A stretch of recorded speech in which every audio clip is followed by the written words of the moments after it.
Okay, we're calling the meeting to order for the Revenue Task Force. And we'll start out with the roll call. Becky Beeman. Here. Russ Beaton. Here. Scott Canwine. Scott. Katie Cinciata. Here. Ken Collins. Here. Beth Vargas Duncan. Here. Bev Euclid. Bev. Matthew Hale. Matthew. Levy Herrera Lopez. And here comes Levy. All right. Stephen Jenkins. Here. Kathy Knock. Here. Ariel Lovell. Here. Lee McKenzie. Here. Raquel Moore Green. Raquel. Rachel. Sean Nickus. Here. Keith Norris. Here. Jean Palometer. Here. Ray Quisenberry. Here. Nate Rafin. Here. Zach Alstertag. Zach. David Reinhold. Here. Bill Ricci. Here. Gretchen Schilly. Gretchen. Caitlin Strathdy. Here. Bill Smalden. Here. TJ Sullivan. Here. And Kathy Van Eckenvoort. Kathy.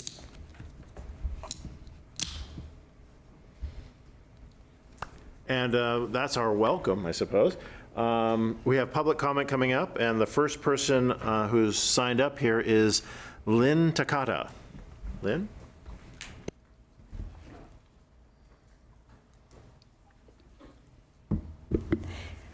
Thank you for the opportunity to speak. My name is Lynn Takata, and I'm a resident of Ward 1. I'm speaking on behalf of Northeast Neighbors Neighborhood Association. So I'm testifying on the subject of safety and specifically graffiti. The graffiti abatement, as I understand it, has been completely eliminated from the 2025 budget, both by Parks and by the Salem Police Department. Threatening graffiti preceded the 2019 murder in Englewood Park by 2 days. It was a very tangible warning, and because I worked with gangs in Chicago, I knew that there was a problem. And then it preceded, again, the shooting in Englewood Park in 2020. The graffiti in Bush Park included threats that the city did recognize as a predictor of violence before the recent shooting in Bush Park. By removing graffiti promptly within 2 to 24 hours, the violence in Englewood Park has stopped for 3 years. We're no longer considered a hot spot, for the violence. The terror that the neighbors have felt with the drive-by shootings, a neighbor who had a bleeding youth lying on her front lawn pleading for help and she dragged him into the house to save him while people were shooting at them. That has stopped, but we're still on edge. Half of my car is filled with graffiti abatement supplies, and sometimes I'm late for meetings because when I'm driving down Center Street and I see graffiti, I have to remove it. It helps to stop the violence, which is occurring, in 11% of our community. And the community is largely underserved, so I'm hoping that a change can be made to the budget. Ben McBride, a consultant hired by the City of Salem for some of the violence reduction meetings, has indicated that the cost of one murder is $1 million. And that then the costs that the community bears are up to $3 million.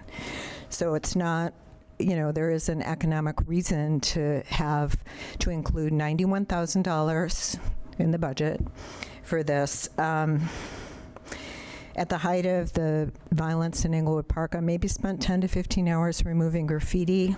I still check the park every day, but Some neighborhoods might have the capacity to mobilize volunteers, but that is not the case for every community in Salem.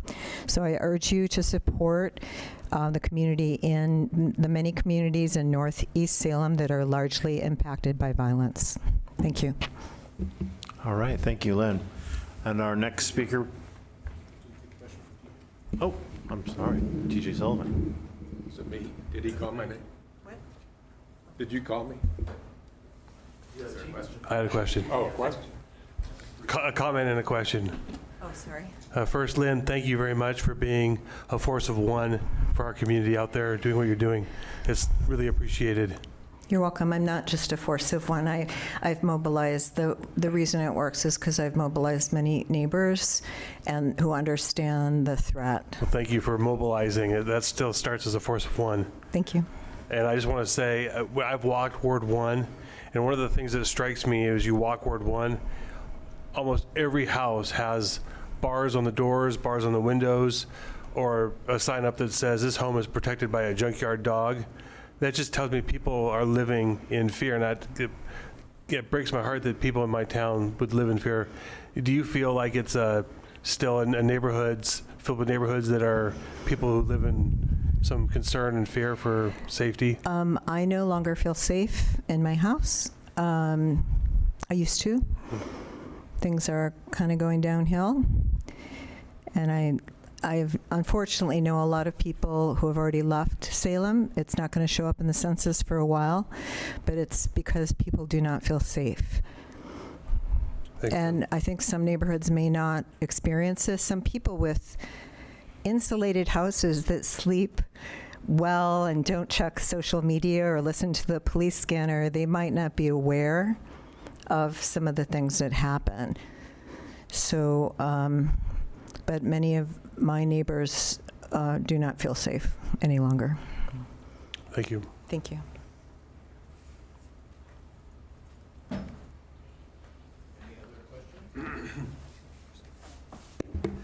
Any other questions?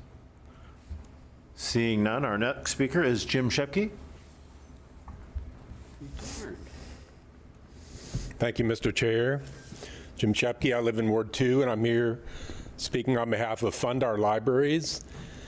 And we want to begin tonight by thanking Mayor Hoy, who saved the library for 1 year by proposing to the Budget Committee the use of transit occupancy tax funds for 1 year only. And it's going to avoid those horrific layoffs and cuts to hours for the next fiscal year. But that sort of puts an obligation on you all, because that's a 1 year only solution. And the library will close or have severe reductions in the following fiscal year without a solid recommendation from this task force. We were very encouraged by attending the town halls and seeing the tremendous support for people saying, I would pay more to fund our library. I think the library got more dots in the dot game than anything. Maybe Center 50 Plus got as many at the last one. But anyway, we really are going to rely on you to come up with a solid recommendation for the next fiscal year. The two options that we hear the most about in the community are either a local option levy or a library taxing district. And so ideally, this task force would do some polling to find out people's appetite for that, for raising their property taxes by some amount, which both of those options would do. So I really think it's important to test that and find out if people would actually vote for that. Just for your information, we've tried twice to form a library taxing district in Salem. The second time it actually got to a ballot, that was in 2004, and it lost pretty badly, just so you know. So it's a very difficult thing. The vote count was 43% to 57%. But that was 20 years ago. That was 20 years ago. So maybe things have changed. I don't know. We need to find out. We need to do some polling. So anyway, I really urge you to do that, and we're really counting on you to come up with a great recommendation for our library. Thank you. Thank you, Mr. Shepke. Any questions for Mr. Shepke? Thank you. Seeing none, we'll go on to the next item. The next item is the approval of the agenda. May I get a motion for the approval of the agenda?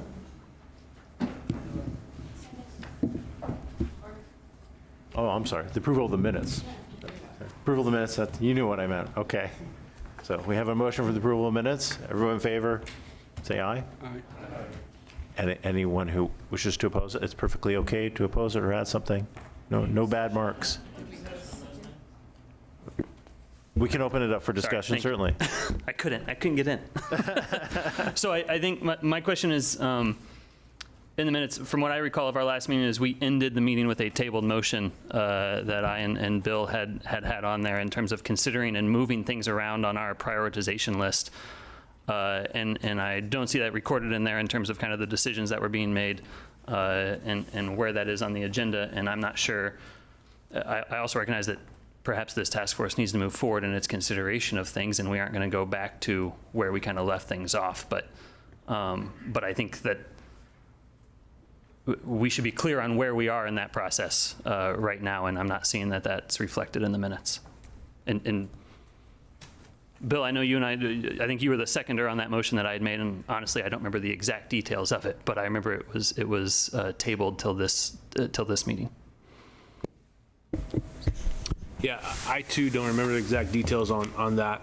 But I guess I did have a question following that, you know, the statement was, that you just made was we need to get going. Everyone here, I think, seems pretty dedicated.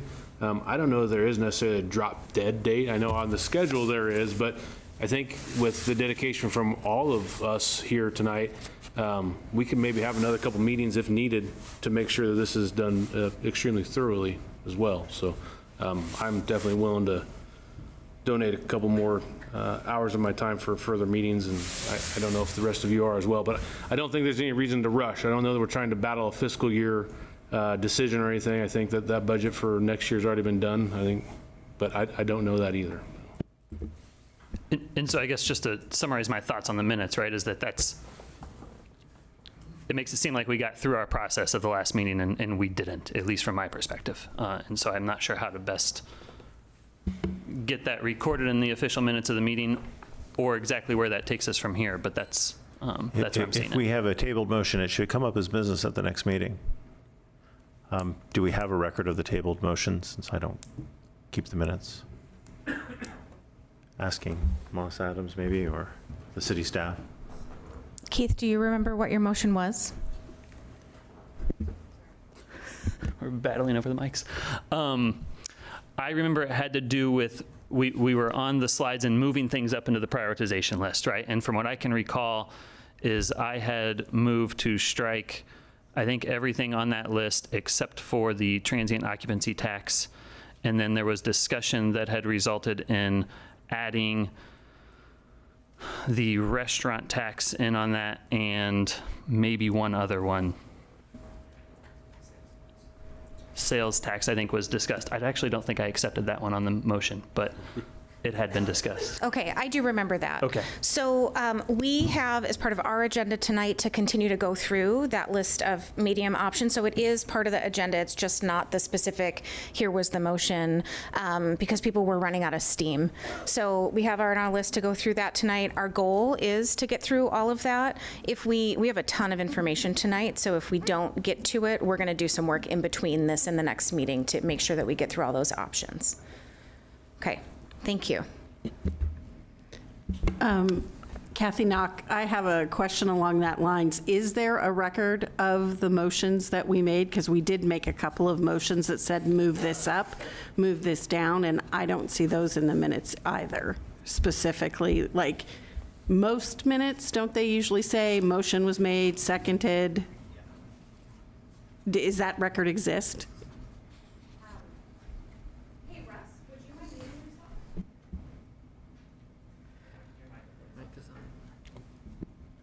I'm sorry, only 3 mics at a time. I think yours might have been the original mic. So we should have that in the record. So we've taken notes, and then staff has also taken notes. So we can provide that. It is reflected in the materials that you've seen, but we can update the minutes accordingly, because we have definitely recorded that.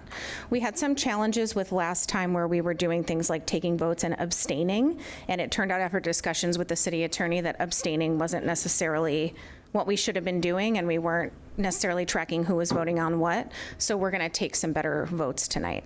Right, Dan?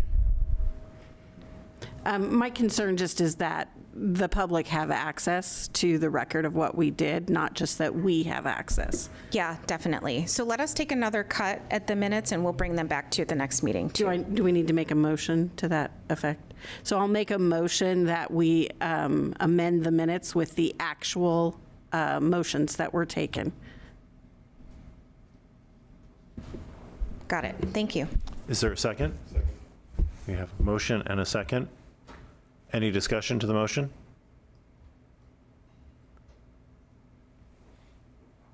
I hear no discussion, so we'll move to a vote. All in favor, say aye. Aye. Any opposed? It's okay to be opposed. Say nay. The And ayes have it. who was the second on that motion?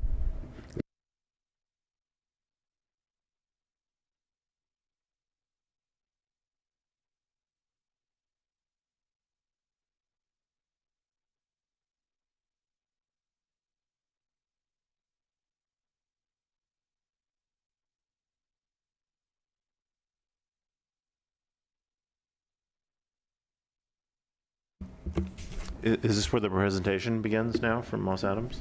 I think so, Yes. if you're ready for it. Okay, Sorry. great. Are you ready for me? I'm ready. Do you want me to share your screen? Yes.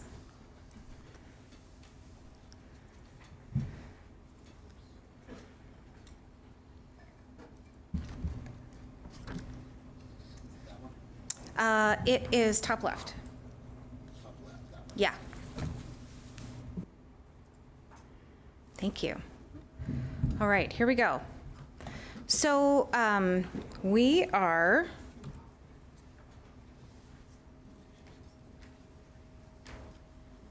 in the middle. We're in the exact halfway point, the middle meeting, 4 of 7. Congratulations, everyone. We made it this far. There has been a tremendous amount of work that has happened over the past month, and we're here to provide you with a lot of information tonight. So we'll be going through our community survey results, the town hall results, everything that we have learned so far.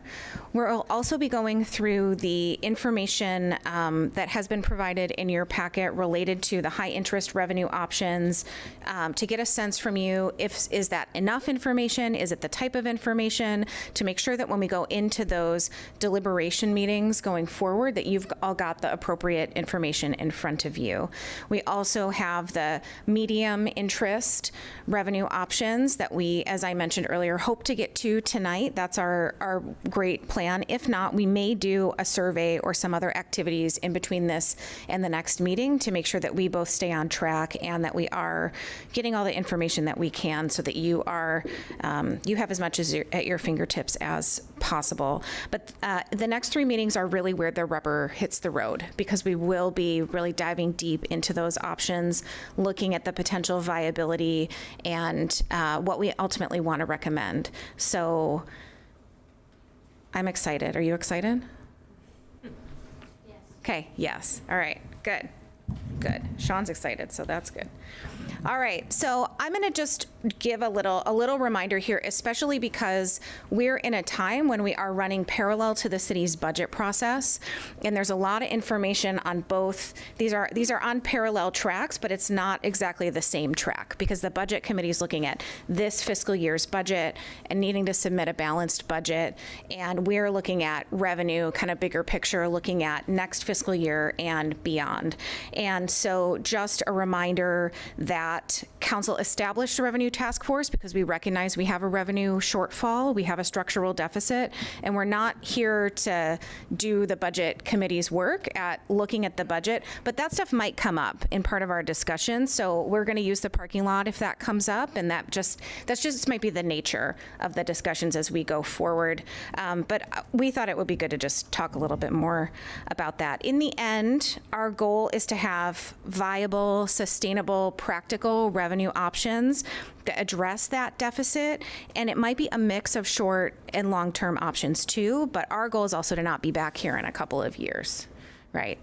The goal is to get us to some longer-term fiscal sustainability as a city.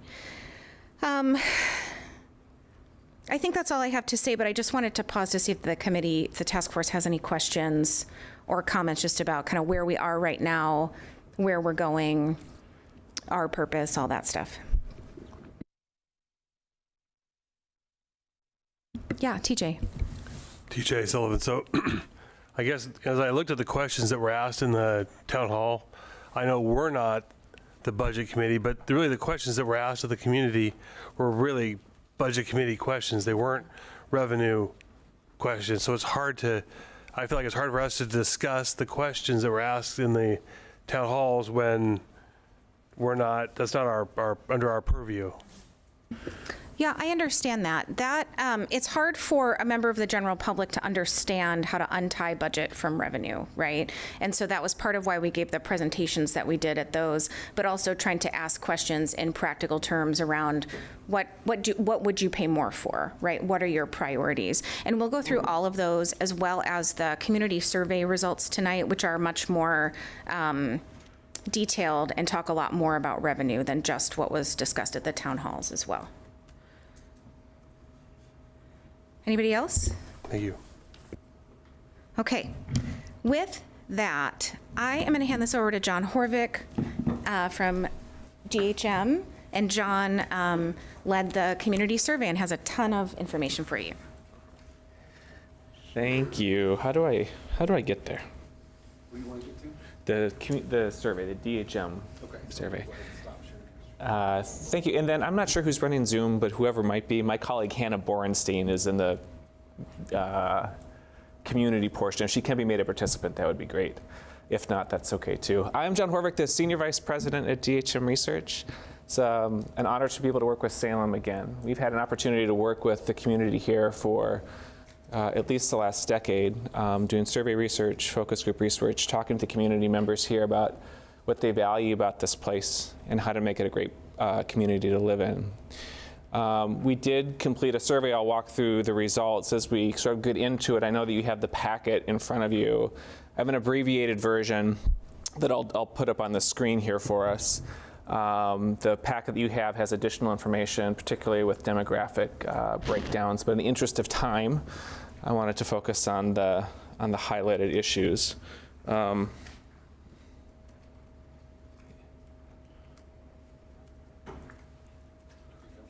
Okay.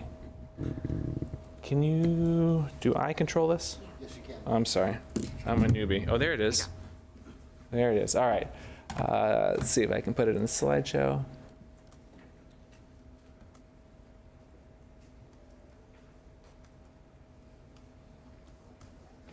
I think there's a button down here in the lower right. There we go. All right. We got it now. All right. So first of all, just a little bit of methodology, what we did, how we conducted this. This is what we call a hybrid survey or a mixed mode survey. It's really important to reach people different ways. Some people, darn it, don't want to answer their telephone. There's no way they're going to participate in a survey that way. And so we provide an opportunity for those to get a text message instead. And that text message has a link, and they can click on the link and take the survey on their smartphone. They also could throw that link to another device if they prefer and take it that way. But some people don't like to be doing things on screens and would prefer to talk to somebody. So we also have live interviewers that conduct the interview as well. This was conducted just a few weeks ago, or a couple weeks ago. We talked to 400 people, by the way. I'll talk a little bit more about that in a second. So April 1st to 7th, in 16 minutes, we got a full comprehensive look, or as much as we can do in about the amount of time that people will give us for taking a survey. That's about as long as we can keep people engaged. Importantly, we'll look at the demographics in a second, but when we do survey research or any research, people participate at different rates. Some people are just more apt to say, yeah, I'd like to take a survey or I'll give my input. And other people, it's harder to convince them or reach them. Because of that, it's really important to set what we call quotas to ensure that we're just not reaching the first people who are easiest and most eager to talk to us. If we did that, we'd end up with a sample that would be quite educated, be more likely to be homeowners, would be older. Women participate in research more than men do, so we have more women than men. And so to ensure that we're not overrepresented in certain groups, we set quotas. We're going to fill up those buckets, and then we're going to put all the effort into trying to reach other groups as well. So in this survey, we set the quotas by age, gender, race, education, political party, area of the city to match the adult population. The survey was available both in English and in Spanish. Okay, so if someone was called with an interviewer and they were a Spanish speaker, we tried to transition them to a Spanish interview as quickly as possible or schedule a callback. Or if they were taking the text version, they had an opportunity to choose whether they wanted to take it in Spanish or English. The margin of error is 4.9%. Sometimes things might not always add up to 100% because of rounding. So that's how we did things. I'm not going to spend a lot of time sort of looking at these. I just want you to know that the survey is representative of the community across these different demographic groups. All this stuff is in your packet. You can see the breakdowns. There are going to be some breakdowns in what I presented to you today. There's a lot of breakdowns by these demographic groups in your full packet. So we have a really good mix of people from age and education and area of the city and employment status, owners, renters, how long they've lived in the community. You should feel really good that this is a representative snapshot of adults in Salem. Okay. So now, the survey typically starts by asking some general questions about how people are feeling about some key issues. One of them is this open-ended question, just to ask them, what's the biggest issue you'd like the city to do something about? These are not categories that were provided to them. These are things that we listened to all their comments, read all their feedback, and put them into kind of categories that fit together. When you look at open-ended comments like this, there's a few things that I would encourage you to think about.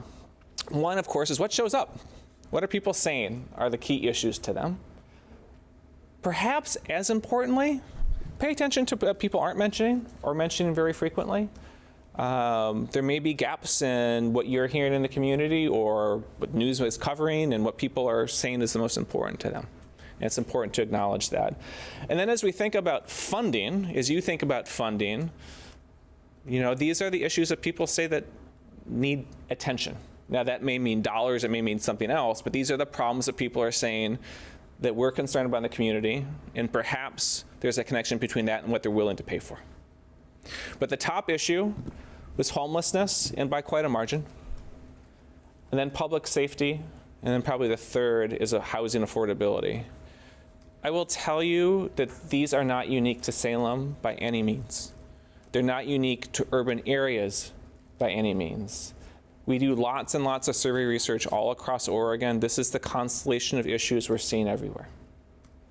We have been asking this question for Salem since 2017, and you can see through the trend line for homelessness. And it peaked at 2022, and it's actually down significantly from the last time we asked. So 41% is a lot. I'd say anytime you get anything above 20% in a question like this, that's a real yellow light that if you get 1 out of 5 people in the community mentioning the same thing, that's a pretty big deal. So homelessness at 41% is well above that.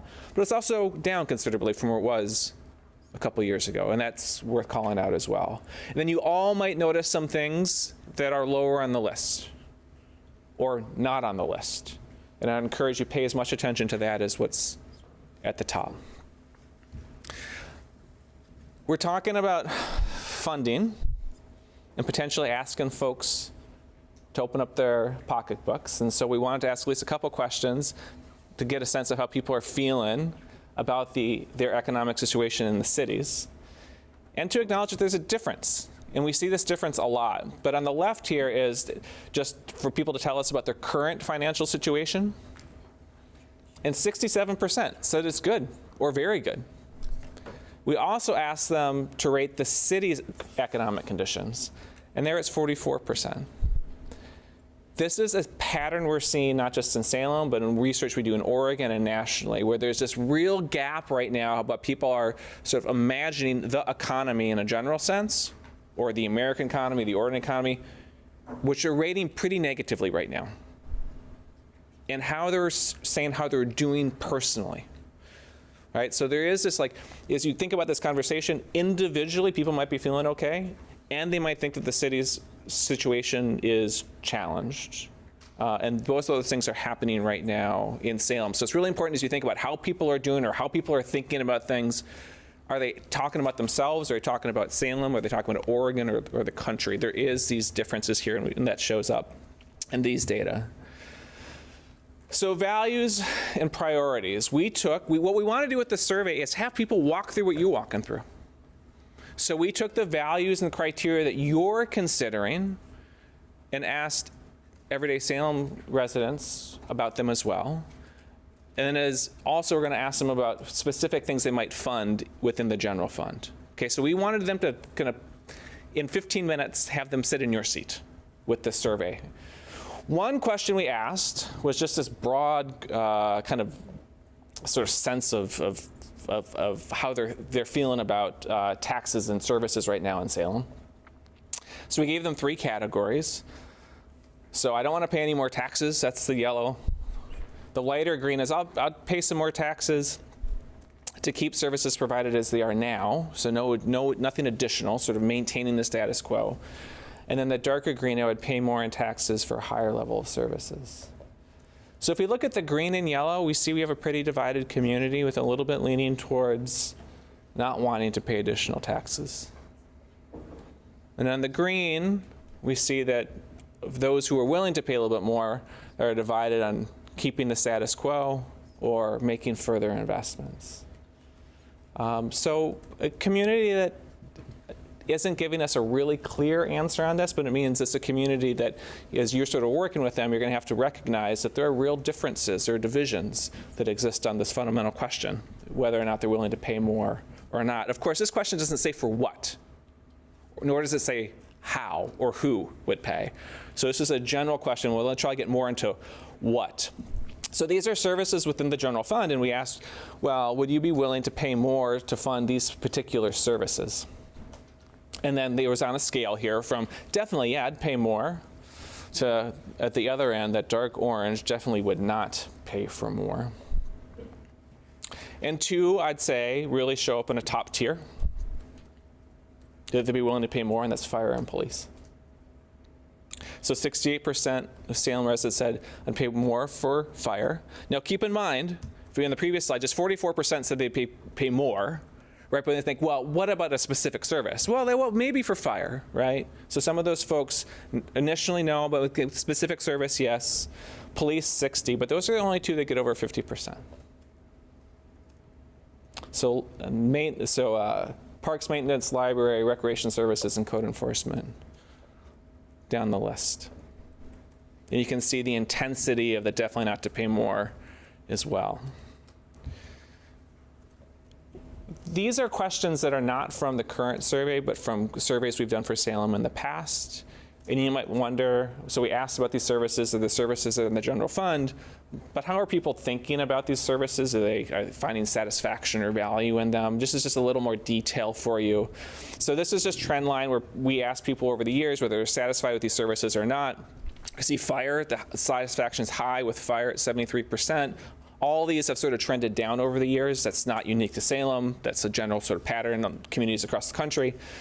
So we see high value service and willing to pay more with fire. If you go down for police, at least in 2022, there was dissatisfaction with the police, and we're seeing interest in investing in it. So you can have it both ways, where I'm satisfied with the service, I see the value of that service, I'm willing to make investments in that service, that would be the fire category. And maybe with police, I'm dissatisfied with it, and that could be a reason to invest. I don't think we're getting enough police service, for example. That might be a reason we want to invest more. I will say with police in particular, that the year matters. 2022 is not 2024. Lots of things are happening at that time, and so interpret that with that context as well. All right, so funding criteria and values. These come directly from you. Whoops, wrong way. Well, we'll get to the things that come directly from you at first. But first, we asked this question before today: did you know about the city's financial situation? And this, we gave people a description, some information about the city's current financial situation. Now, I have in green here in the box says 72%, a great deal or some. People are saying I know a great deal or some about the city's financial situation. I'd pay more attention probably to that 18%. Done a lot of focus groups across, in Salem and across communities in the state. And when you talk to people in depth, they often don't know a lot about how cities are funded or what money goes towards their current financial situations. But 1 out of 5 say that they knew a great deal before the survey. So when you interpret the results too, keep that in mind. 1 out of 5 self-reported that they knew a great deal about the city's finances. Basically 4 out of 5 self-reported that they didn't know a great deal. Right? But that's the truth. When people are going to go to the voting booth or, vote for their elected officials, this is the community's level of knowledge. And that's what they got. So these are the values. You know these, but we did ask them about these directly. Importantly, you'll see what's in bold here. That's shorthand that we're going to use in the slides ahead. But know that they got this whole description of what these values are in the survey. So then we asked them, how important are these when making decisions about the city's financing and funding and potential new revenue? Are these important criteria or values, or are they not important? We have these sort of broken out into groups. You can see the coloring there. And one does stand out more than the rest, and that's negative impacts on the local economy. That value is kind of a category above the others. So 72% said that was a important value, and 35% said it was a very important value. So the highest on both those. Then we sort of the next tier down, generate sustainable ongoing revenue, being equitable, concerns about negative environmental impacts. Legal viability is a little bit lower, implementation effort, and then the 2 lowest were timeline to funding and revenue generating proposals. So there is some distinction here, and I'd say really in the top one is that negative impacts on local economy, and then we've called out the 2 lowest ones, the timeline to funding and revenue generating potential. Now that's one way we asked about these values. We did try to get it a couple different ways. It's good if you have time in a survey to ask things in different ways because framing can matter or sort of trade-offs can matter. So here are some sort of forced choices that we gave people. Now, I understand the world's more complicated than the forced choices that we gave them, but we wanted to see, did people lean one way or another, and by how much? So these are sort of value statements. So the purple chart here, it was one question: should the city rely more on taxes and fees paid by businesses in the community or by individuals? And you can see 49% businesses, 31% individuals. 20% said they weren't sure. The other one, taxes and fees on specific items or services, or general taxes or fees. And on that, it was 54%. Yes, sir. I was just wondering, do the respondents know what a specific service one would pay for from the city is? Not necessarily. I mean, they would have had some notion from the things we had just asked about previously, perhaps. So these are, it's a fair question. You don't have to sort of interpret it with, people may be thinking about what those services and fees differently from one another. But when we get the demos, you'll kind of see that there may be something to interpret when we look at the demographic differences in a second. I mean, if homelessness is your major issue and housing affordability, which it was from this, and yet the typical fee that you would be paying would be system development charges for new developments and things like that. I mean, which is at the opposite end from what one would expect if you were thinking about these types of charges. That could be, right? That's the puzzle that I think you all have to think about how this fits together. Yeah. And, typically business taxes are seen as negative on the local economy, but business taxes are the most favorite taxes on this also. That could be. Those yes. also don't really Yeah. go together, usually in the way people think about the economy. Oops, where did it go here? So just, it's some of these demos, so this is on, I sort of highlight businesses, and then so the demographic differences here. I do want to call out that among every demographic group, on this choice, every demographic group, given the choice between taxes paid by businesses and taxes paid by individuals, favored or leaned towards taxes paid on businesses. Now, it's closer towards the bottom of this chart here, right? Republicans are more divided, so middle-aged folks are more divided, men are more divided, but every single group lean towards businesses. Now, at the top, you can see the groups that lean most towards businesses. Excuse me. Yeah. Yes. Becky Beeman. So does this tie us back to the idea that people don't know what they're talking about?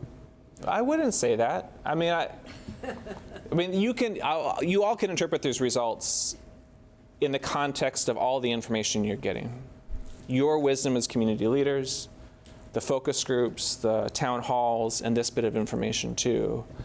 I think in totality, you're going to probably take several takeaways from this. One of them is a sort of concern about my ability to pay, and maybe somebody else has an ability to pay. And maybe some people think that that's business, maybe it's people's high income earners. And there may be a lack of awareness about how the taxes or fees are going to impact them, and they're not able to think through that in this survey. But we might know from this survey, for example, in a second, that they're concerned about the impacts on low income folks. And so I think it'll be incumbent upon all of us to sort of put these pieces together. And it's going to be hard to communicate. Yeah. Because they're conflicted Yeah. already. Some people might I probably interpret them as conflicted too, but other people might view it differently. So, yeah. So then here on specific services, again, every group but those who are 100K or more lean towards taxes on specific services rather than general taxes. You could interpret this something close to a user fee, and that's going to show up in a couple slides. But again, you can see the groups that are more favorably inclined towards taxes on specific items rather than general taxes. This one, the two options were taxes and fees that we already pay. So basically the idea is increasing using current mechanisms, and the other is implement new taxes or fees. This is tricky for folks because what's the new tax or fee? We're asking people to imagine a lot there. And you can see that 33% don't know. That to me is like, maybe the question could have been sharper, or maybe people are just not willing to commit to something with so much unknown. But we do see a big don't know there. We see some differences really by age. So that's called out here, kind of, they're kind of all over the place. But in general, people lean towards raising existing taxes and fees rather than new ones. And then this one is the most clear. The choice was the people pay an amount that's proportional to their wealth or income, or that everybody pay the same amount regardless of their wealth or income. So 64% proportional, 26% so everybody pay the same amount. And you can see the demographic differences here. Perhaps not surprising where ideology or partisan shows up, but every single group except Republicans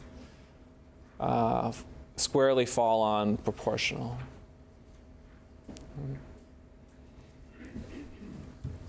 So then we get into funding mechanisms, and here we tried to take, I know you had the conversation at the last meeting, and that conversation will probably continue about the key funding mechanisms that you might want to pursue. We couldn't ask about them all, but we did try to take the leading candidates and the sort of the categories of the leading candidates here. So property taxes, sales taxes, business taxes, income taxes, user fees, and utility fees. Again, the bold is the shorthand in the slides, but our participants saw the whole explanation for what we were trying to describe. Okay. So then we asked, are these good or poor ways to fund services in Salem? And we can see one really stands out above the rest, and that's user fees. So 66% said that that was a good way. sort of, we put it in our top tier, but it is a little bit lower. And the next one is business taxes, 50%. So that was a good way to pay.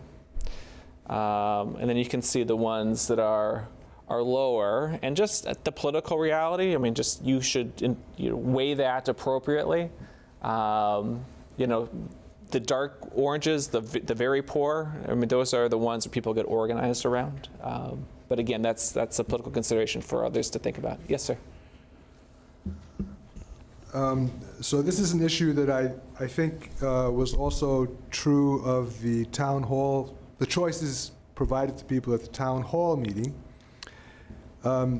So when you look at the income tax category, you have included the payroll tax, which we all know is not popular.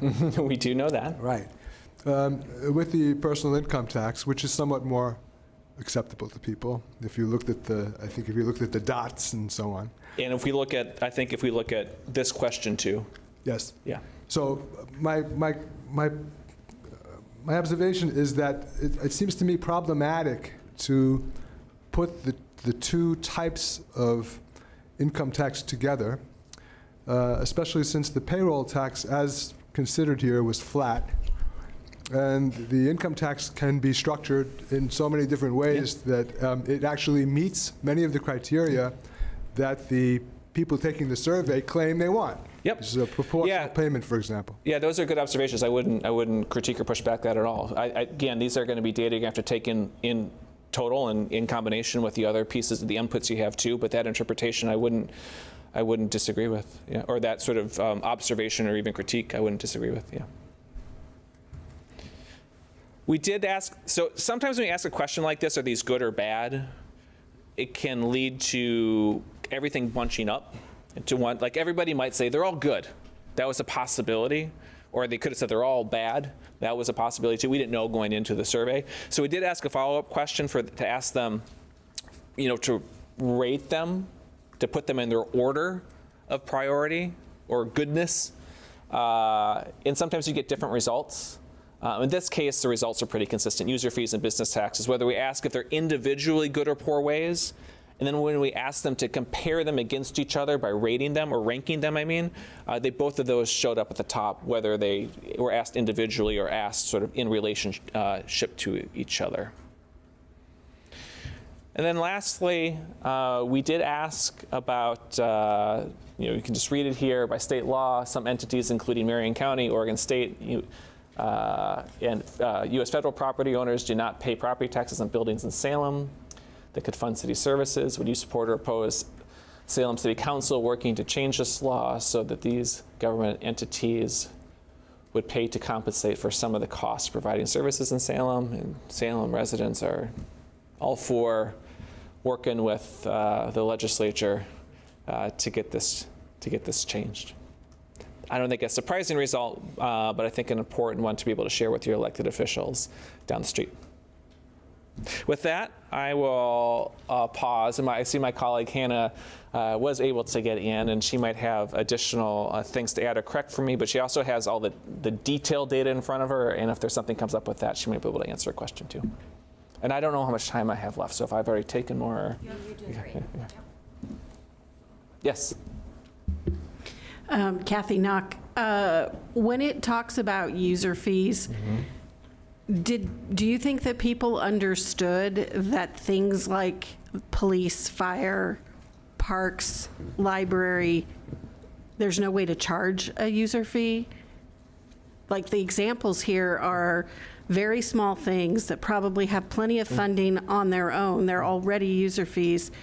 And I don't see how user fees can fund the things that they valued. Yeah, you know that better than I do. I think what people are telling us is that there is some sort of value that they're carrying into this conversation with the community and with you, that if you use it, you should pay for it. Now, how you balance that against other things that they're telling you in the survey and what you know about the realities of what that revenue can generate, those are difficult decisions that these survey participants didn't wrestle with, but can inform you as you're thinking about it. So another way to think about it is if you propose something to the community and it does not have an element of, say, businesses paying or the high income paying proportional to what they make, nor is it a users are paying for the service, then they might look at that and say, is this the sort of thing that I want? They're going to look at these things within that lens, for sure. They're also going to look at it through the lens of, what does it pay for? Does it pay for the things that I most value? Yeah. Kate Strathy. Are you comfortable with the sample size for the survey for the population size of the city of Salem? And the survey was only a couple of days long. Would you prefer the sample size would have been larger to kind of encompass more of the population of Salem?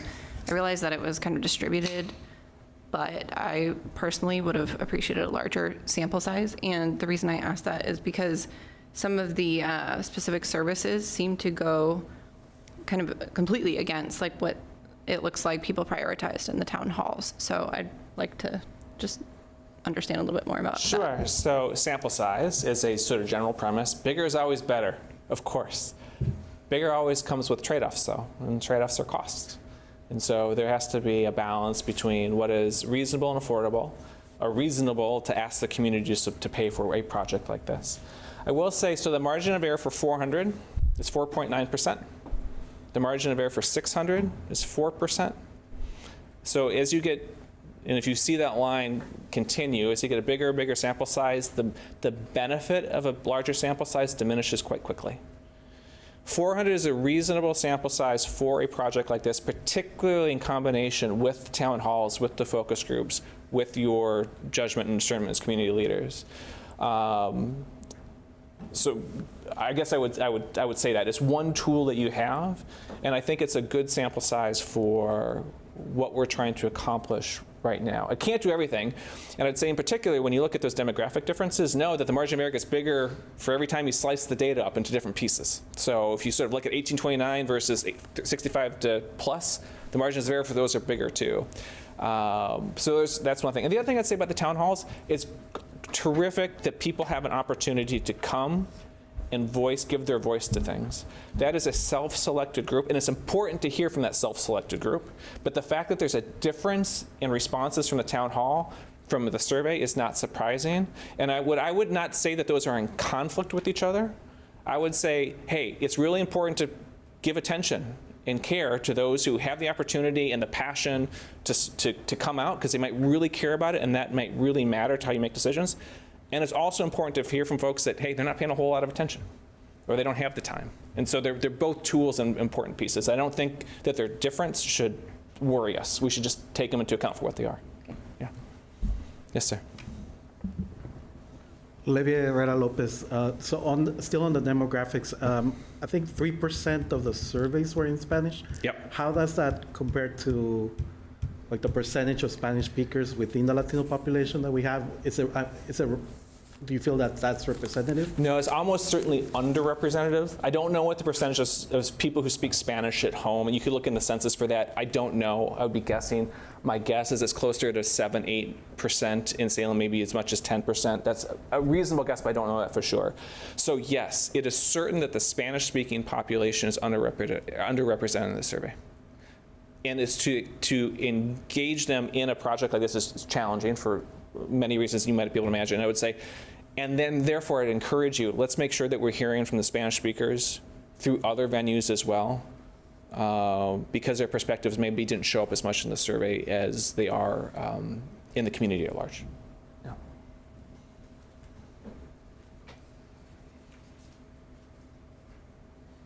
Yes, sir. Nate Raffin.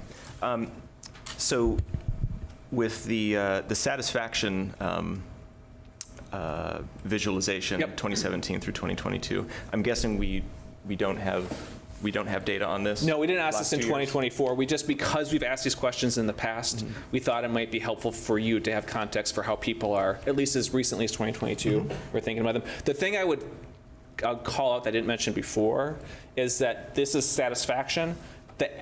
That doesn't mean that everybody who is, so take quote enforcement, 28%. That doesn't mean that 72% were dissatisfied, because this is not capturing don't know. There are quite a few people who said, I'm not sure if they're doing a good job or that. So satisfaction was lower for code enforcement. It has been dropping, but part of it is don't know. But no, this question was not asked in this survey. It's just context from previous work that we've done. Yeah. And so I guess a follow-up on that, I'm just curious, generally for communities like Salem around the country, the last 2 years, do you know if these trend lines have continued? I know that's somewhat anecdotal. But. I'd say the one thing that I can say I'm not sure if satisfaction in police would go up or down.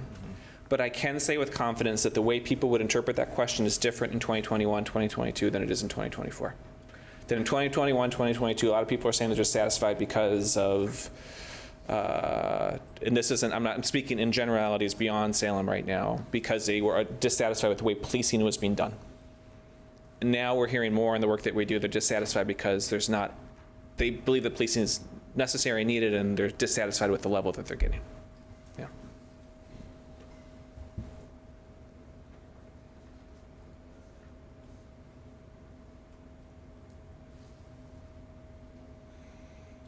No other questions? All right, I guess we got it. Then I'll turn it back over.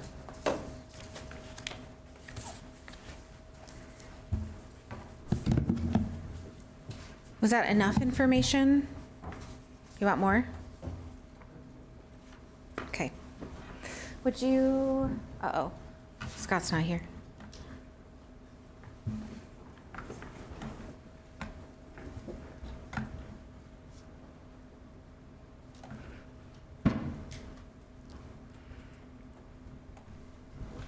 All right.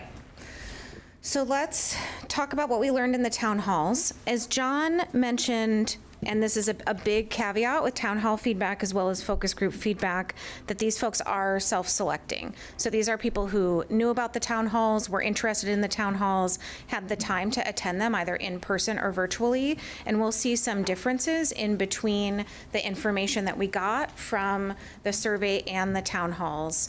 And some of it is pretty stark.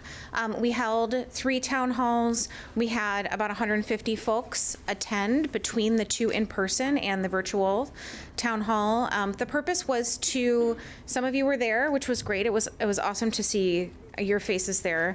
It was to share information. So we did have a presentation about what's happening and why we're here. We asked for folks' input, so we had the opportunity for Q&A, and then we also wanted feedback from folks. So we got open-ended feedback and took input from the community. So we also asked some questions similar to the survey around how satisfied you are with quality of life and satisfied with city services. On the whole, people who attended are satisfied with city services and satisfied with their quality of life here. And that's not a surprise, again, for that self-selection, right? These are people who are somewhat engaged in city government. If you recall, we've gone through a couple of times in this team potential pathways from Pathway 1, which is no additional revenue, to a pathway that funds all current city services, increases service levels to match with population, and funds our sheltering target that is currently funded by one-time funds. That's Pathway 6. At the town halls, also probably not a surprise. We had folks, disproportionately were interested in those bigger funding pathways. And this isn't the right slide, is it? It is not the updated one. Okay, we have an updated slide, so I'm going to come back to this one. All right, so when we talk about new taxes or fees similarly asked for in the survey, we had a great proportion of folks who were interested in people paying in proportion to their income or wealth. We also had a majority of people wanting to rely more on taxes and fees paid for by businesses versus those paid for by individuals. We also had a majority of folks in that user fee space, so thinking about pay for what you use, which, as Kathy pointed out, is much more challenging for the general fund. We can do it for some things, like if you're using a park shelter or something like that, but it's very hard to pay for police, for example, and I don't know if people would want a bill after they called 911. We might not be the community that wants to test it. Interestingly, different from the survey, the results from the town halls were implement new taxes or fees before raising or increasing current ones, versus the survey results were the other way. And again, that doesn't mean that either isn't valid. It's just likely a different population that's answering these questions. All right, so here we go. So when we think about what are good ways for the city to raise revenue and pay for services, with this group, we had people interested in business taxes, property taxes, and user fees, most of all, with sales taxes in kind of a middle space with income taxes and utility fees being at the bottom. So that matches the survey results with utility fees at the bottom, but we also had that business and sales tax and income tax a little bit higher there.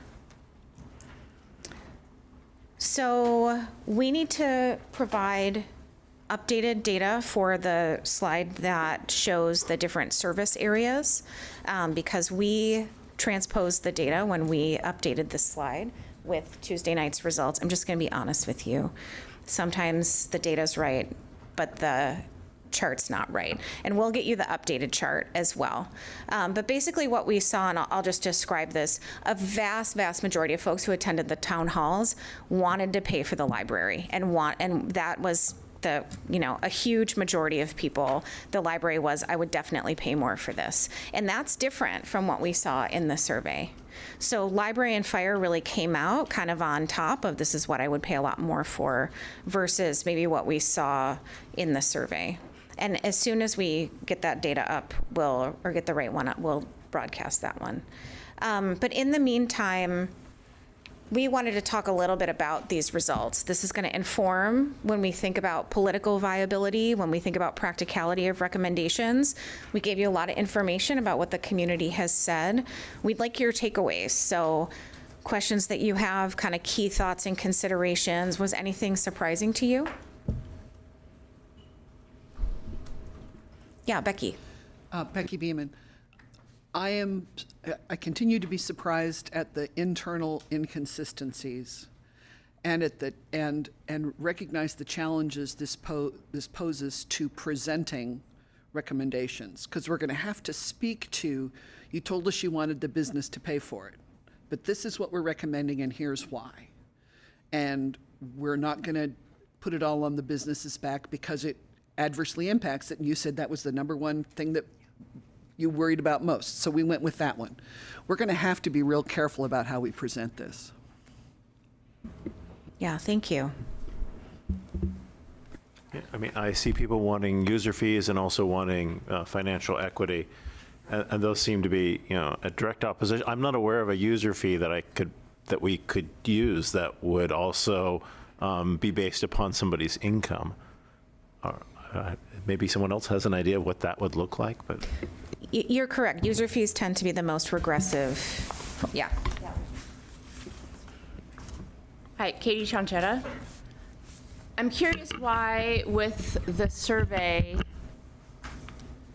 it appears that the 400 that they surveyed were completely uninformed of how things work and why. I mean, at the town hall, we had a presentation of this is kind of how it works. These are our problems, and this is, what we're trying to do. And it seems the people who were surveyed had zero information going into that, because we are seeing these contradicting pieces. And I'm wondering, what was the purpose of not giving them some information or context? John, you want to talk about what you do as the preamble?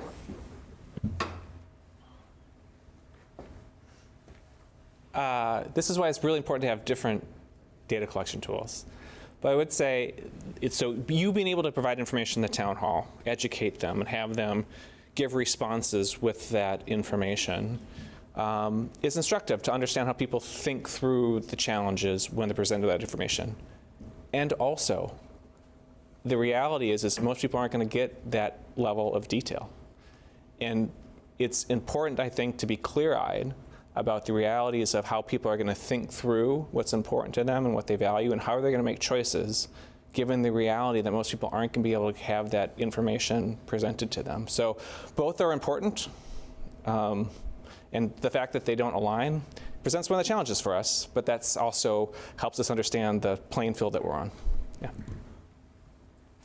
I would also just add to that as well, if everyone can hear me. We did give there's full question text in top line data and in the notes of the slides that we provided, where people were given information on the budget deficit and given about a paragraph or two of the issue and what they were doing in the survey and what kinds of things they were answering. So I'm not quite sure what information people were given in the town hall and how much it matches, but in the survey they were given a body of text to read to give them some context of what we were talking about in the survey. Yeah, Bill. Bill Smaldone. So I was struck when looking at the revenue results at how many people, so since this is at the town hall, this is that part of the population that we think are pretty well informed. So a very substantial number of people still see the property tax as sort of the way forward, when one of the reasons why we're here is because the property tax is essentially dead in the water as a way of funding the city. Clearly, we could consider local option taxes for 3 or 5 years for certain services, but they're not a way out of the city's dilemma in the long run. So I found it very interesting because that was right after the presentation in which it became clear that the property tax failure is the culprit.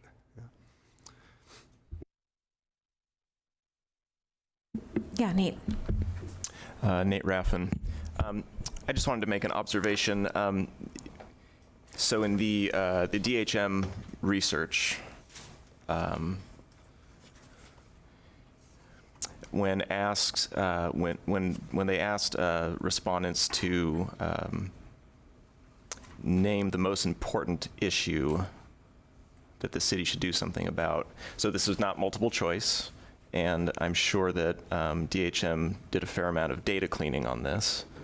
But I do want to point out that homelessness at 41% and affordable housing at 6%, those two things are very closely related.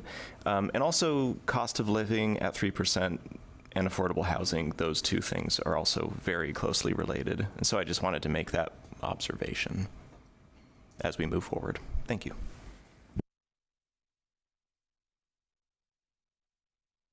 Stephen?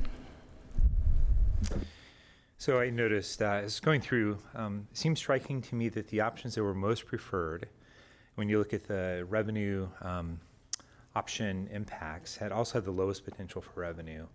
Folks also indicated that they were not generally concerned about the revenue generating capacity of the different options. So, but at the same time, if I recall correctly, pathways 5 and 6 were the most expensive pathways.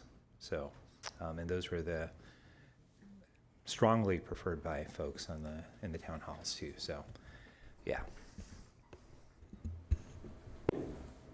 We may have a theme tonight of cognitive dissonance. Yeah, Kathy. Kathy Knox. So my takeaway from looking at all of these tools is exactly what got us into this problem, which is I want everything paid for, but somebody else can pay for it.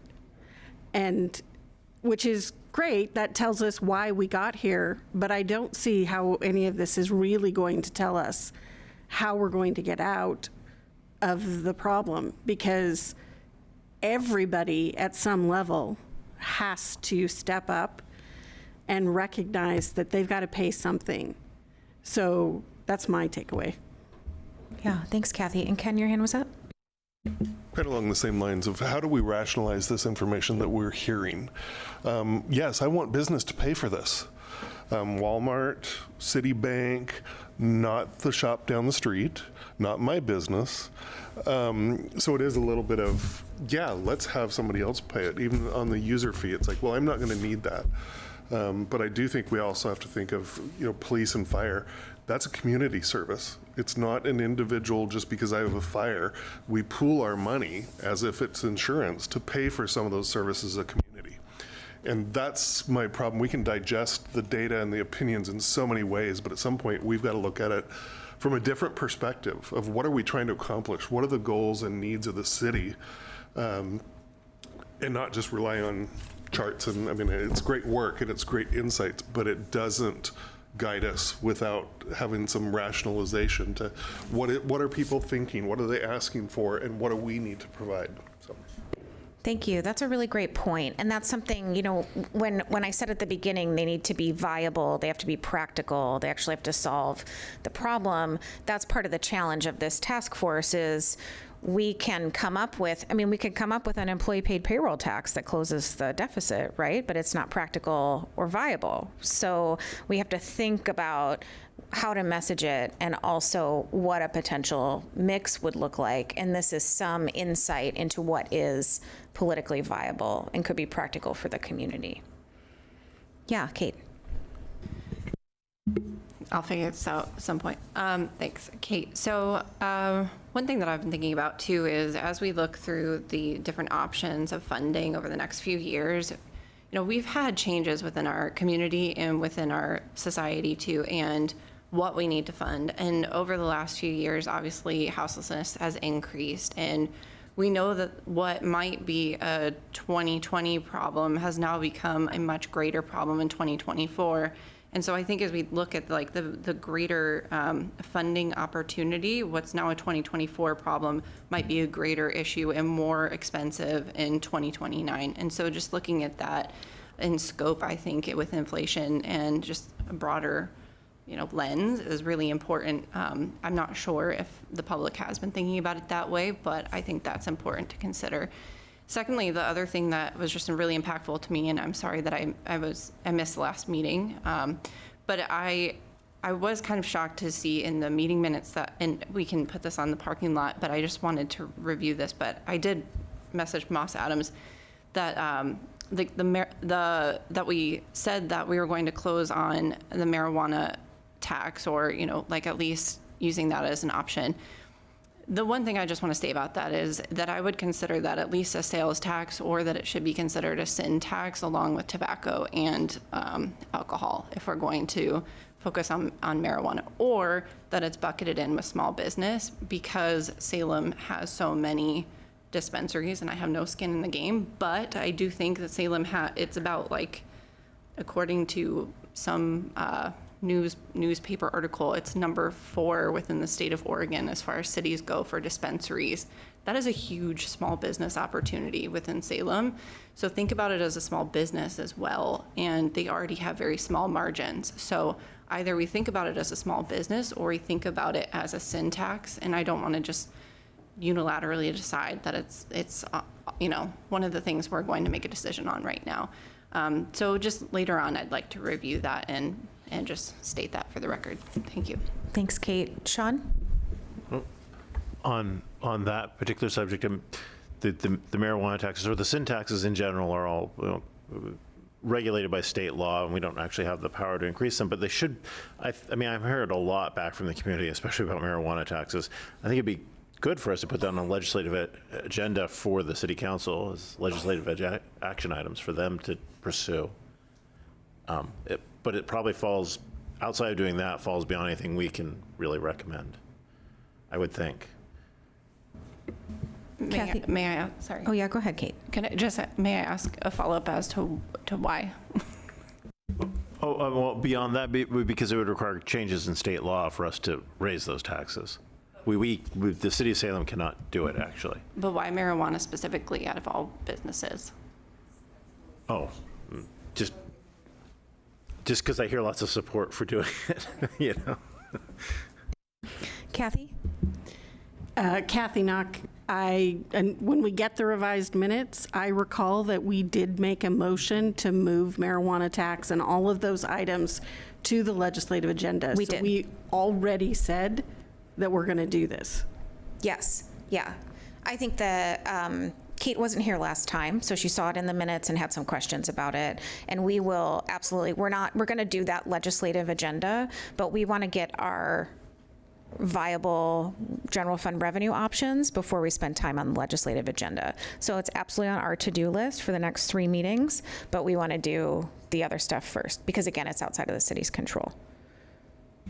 Then I also had a question about user fees. I know the city of Salem or the fire department is taking over the ambulance service here in Salem in a couple of years, and they made that change.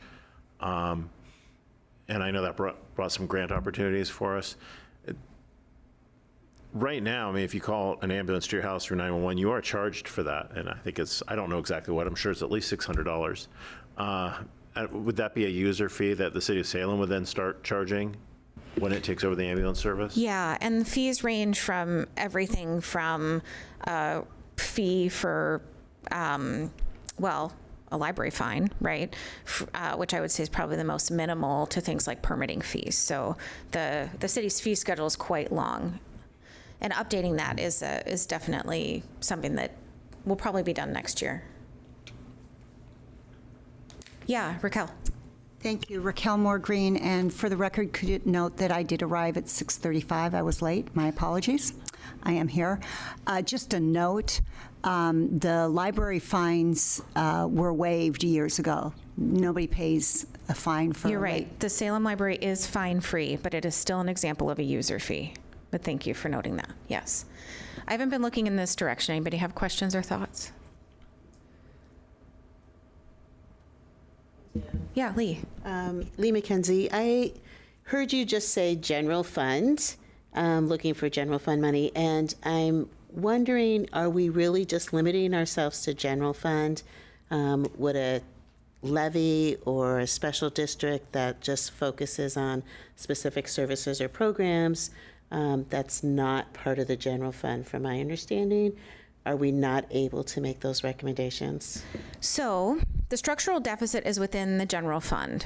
The city also has a deficit within the transportation fund that is not as large, and I would say not as imminent. Is that okay to say, Josh?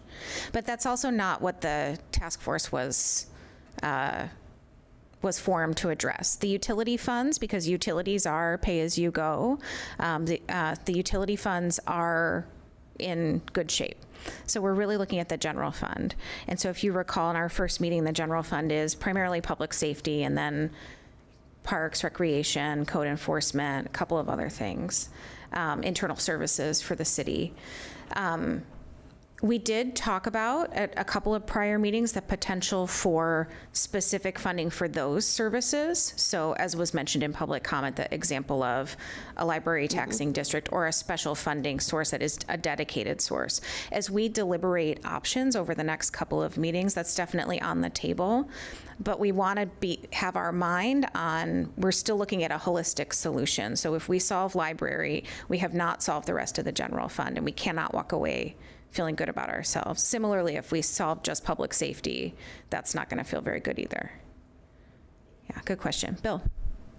Bill Smaldone, can you clarify, just in case there are people watching, I don't know how many of the Salem's population is watching us tonight, but you mentioned the deficit in the transportation fund. Since we don't do the buses, so to speak, can you clarify what that means? Yeah, transportation is essentially roads and streets, so sidewalks, associated infrastructure. Yep. Okay, thank you.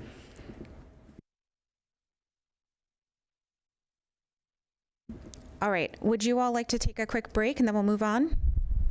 Okay, 10 minutes? Okay, thanks everybody.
Okay, the gavel has been rung.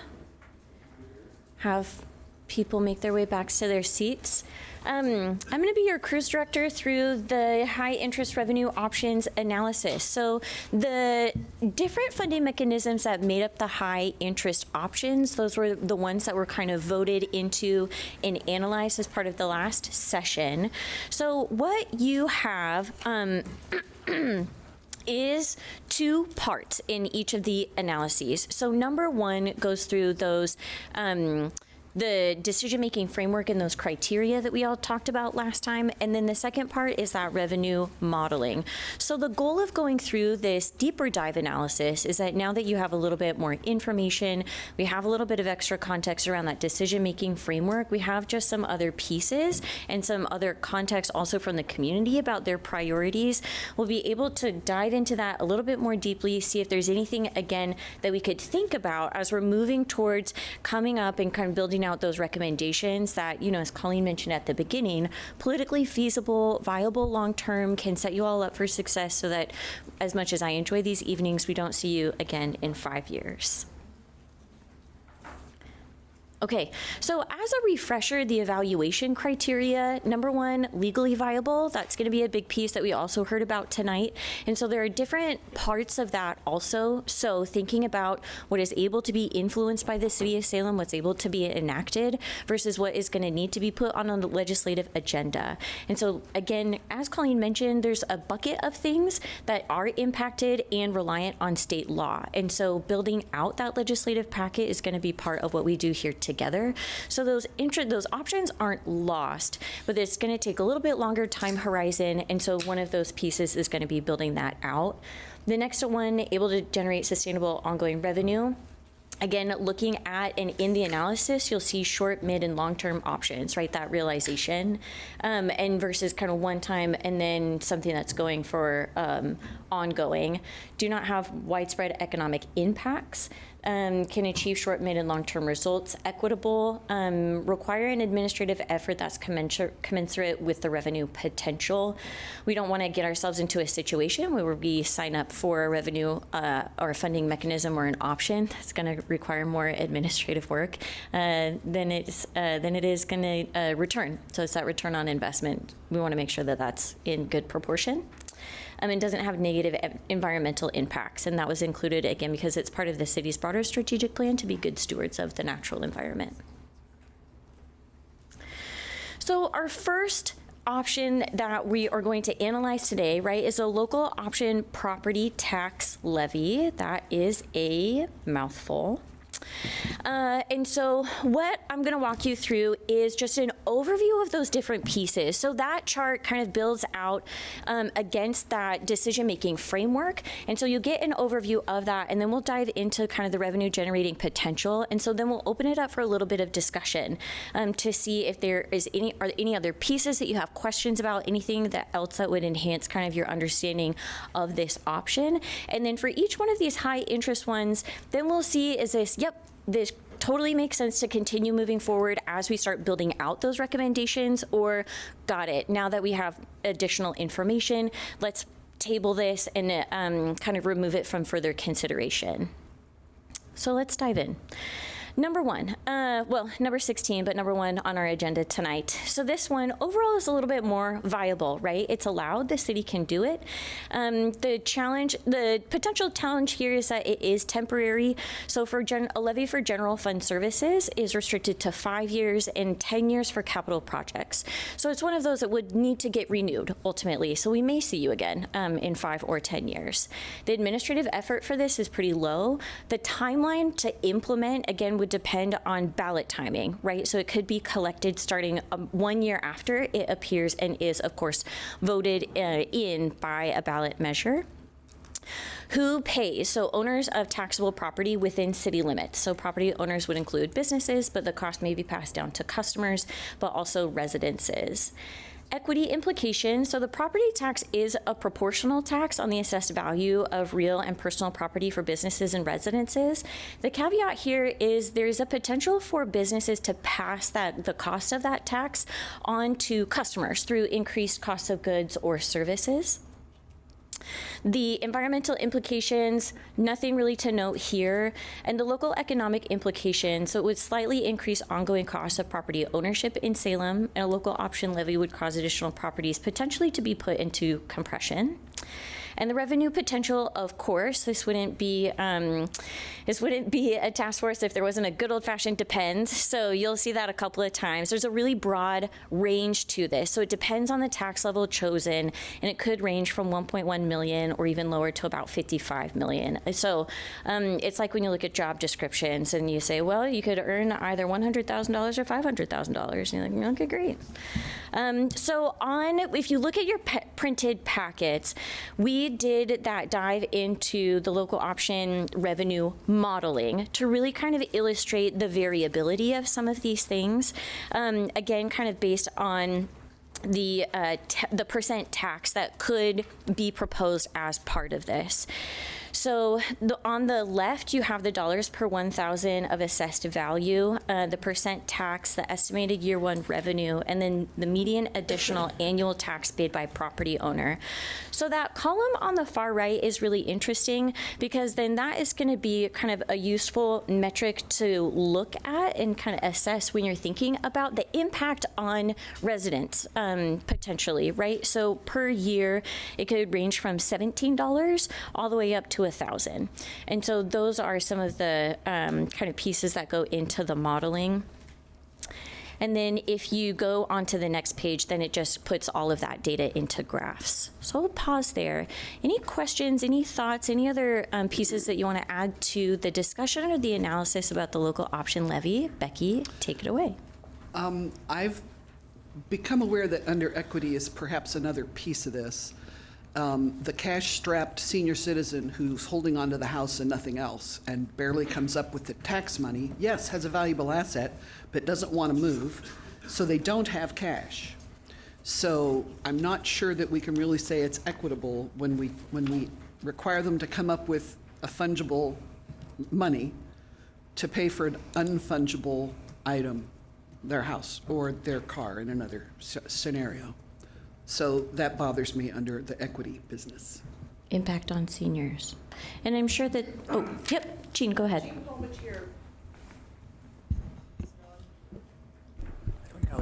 I had a similar thought, which is people who are house rich and income poor, and it could be any age range, and whether or not something like this could have a built-in, when the older adults are able to apply for property tax deferment based on income and so on, if there could be something similar and something like this.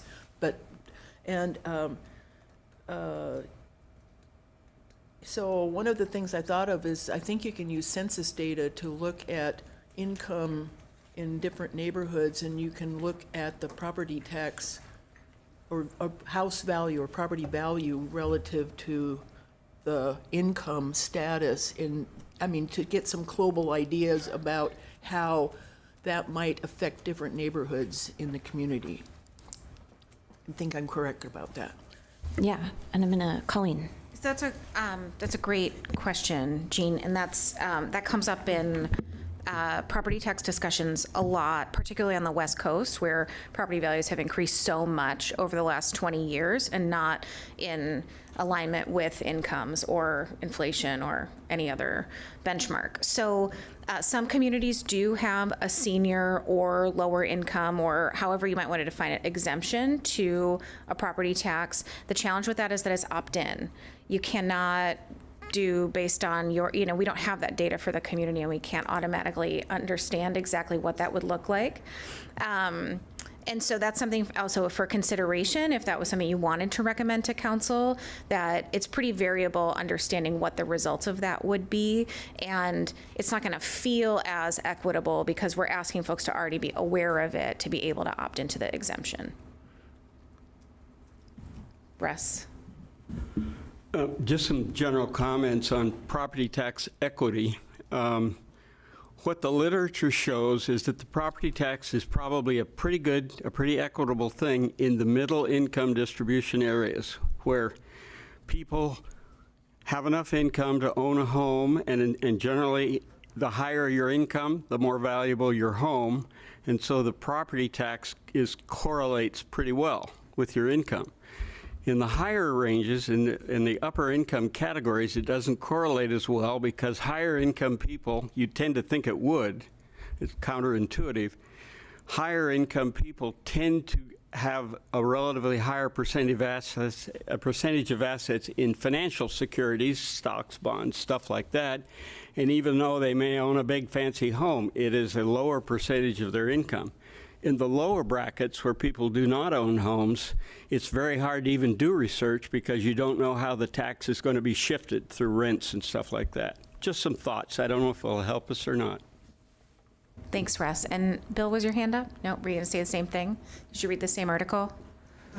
Okay.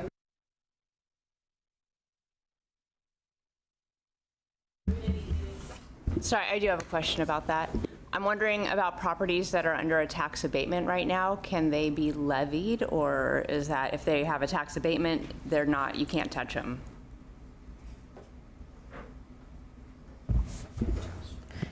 Yeah, looking at you, Josh.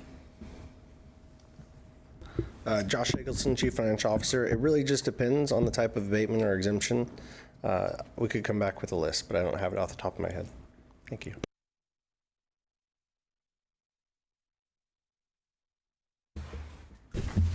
Can we put that in the minutes that we do get that list? That would probably be important. Follow up with that. Yeah. Great. Keith? So just a question on the table here, it goes up to $6. Do we actually have the room to do that in our current property tax level in terms of the compression of the $10 limit? I guess my question is what's our current property tax rate? The answer to that is also it depends. And Josh is back at the podium.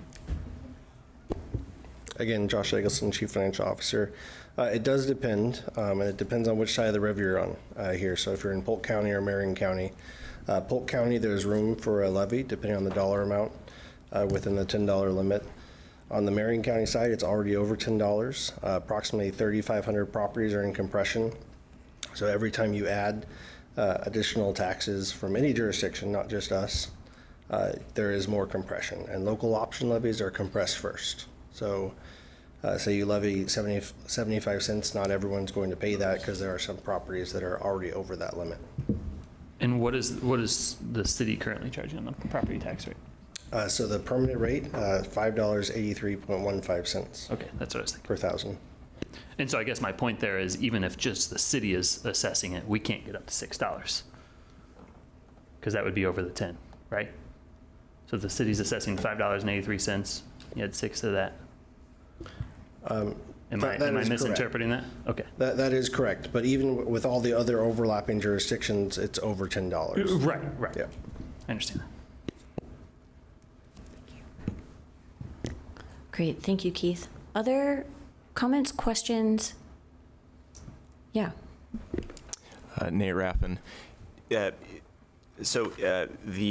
When you're estimating the potential revenue impact here, are you taking into account and estimating compression already with these figures? No. No. Okay. But yeah, sorry, Josh, yes, we are. Yeah, yes, they are included. So those take into account additional compression when you levy those.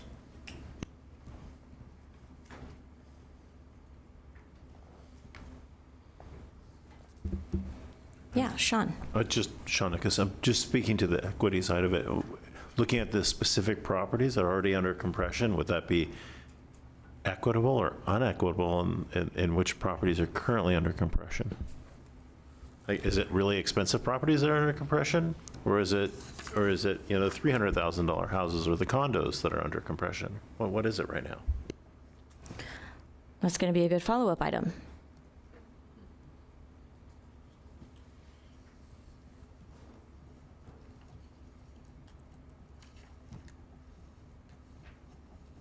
Okay.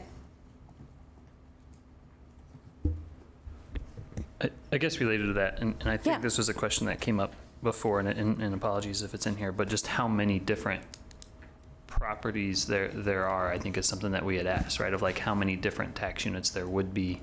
So there's 3,500 that are under compression right now. Well, what's the proportion of that relative to the whole city in terms of our consideration of it?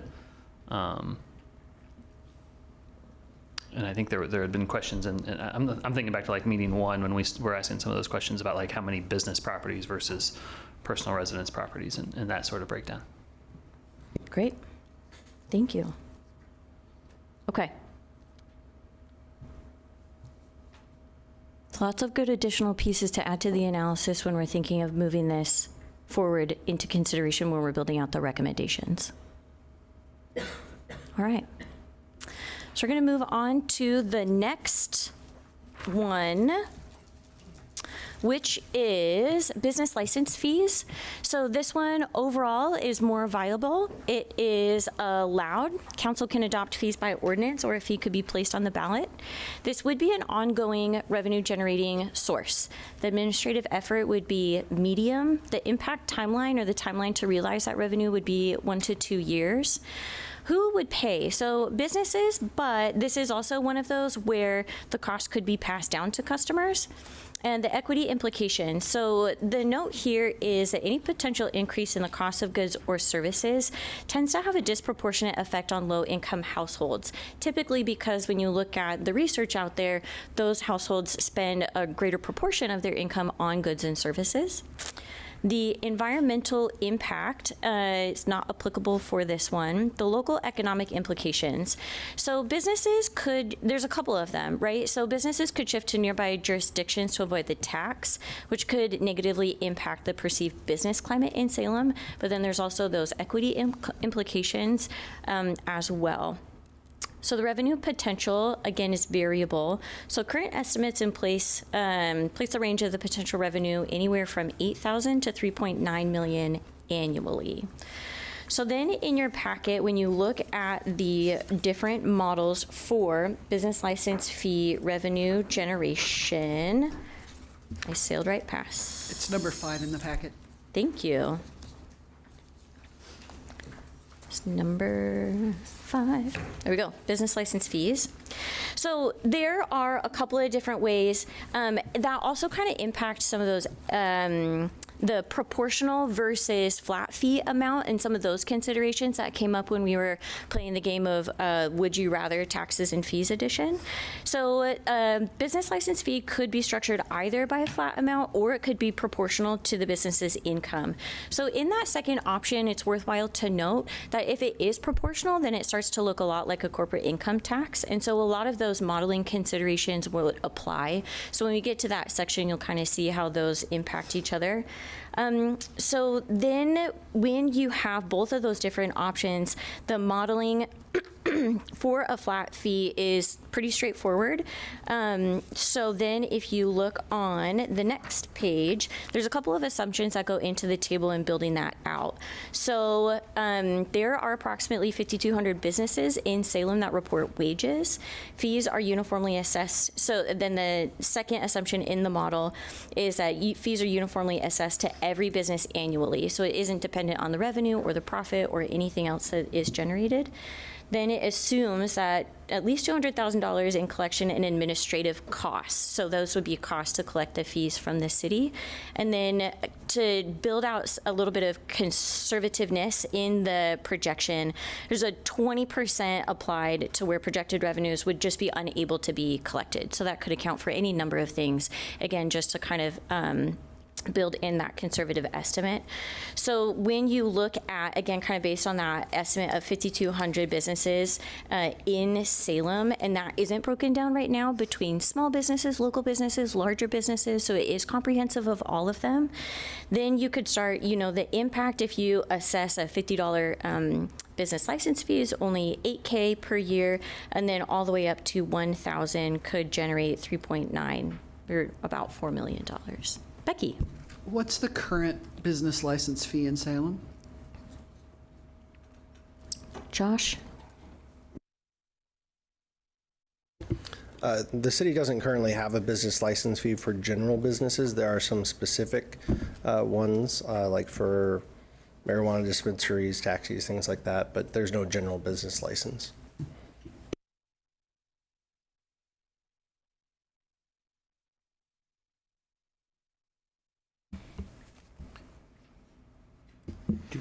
Shawna, because do we have information on the cost of collection of business license fees, especially the cost of collection when dealing with out-of-town businesses that are doing business in Salem, and how expensive it would be?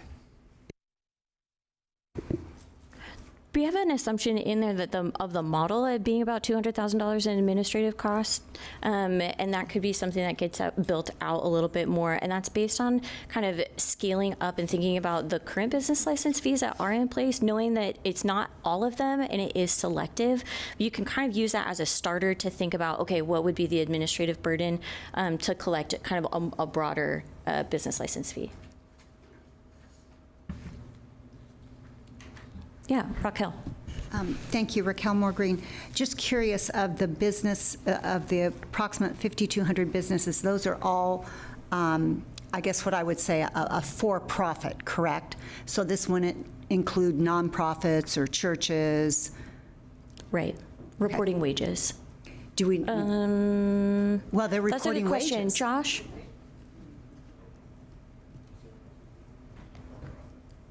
I believe the data set was used based on the state transit tax for organizations that report in Salem, so I think it would include nonprofits. Great, thank you. Yeah, Bill. Bill Smaldone. So I think it would be really useful to have some kind of schedule of a graduated tax or a graduated fee. If most of the businesses in town are really small, and this goes back to the report that we heard before about people's attitude towards business, they are probably not thinking about the mom and pop shop when they talk about taxing business, but they're thinking about the big enterprises that we have. It might be useful to know what kind of a schedule might look like if you were to, tax small businesses $50 or $100. It's really, that would just sort of be, I don't know. That would be a very small burden, but you could really ratchet it up going for larger businesses, ones from out of town and so on.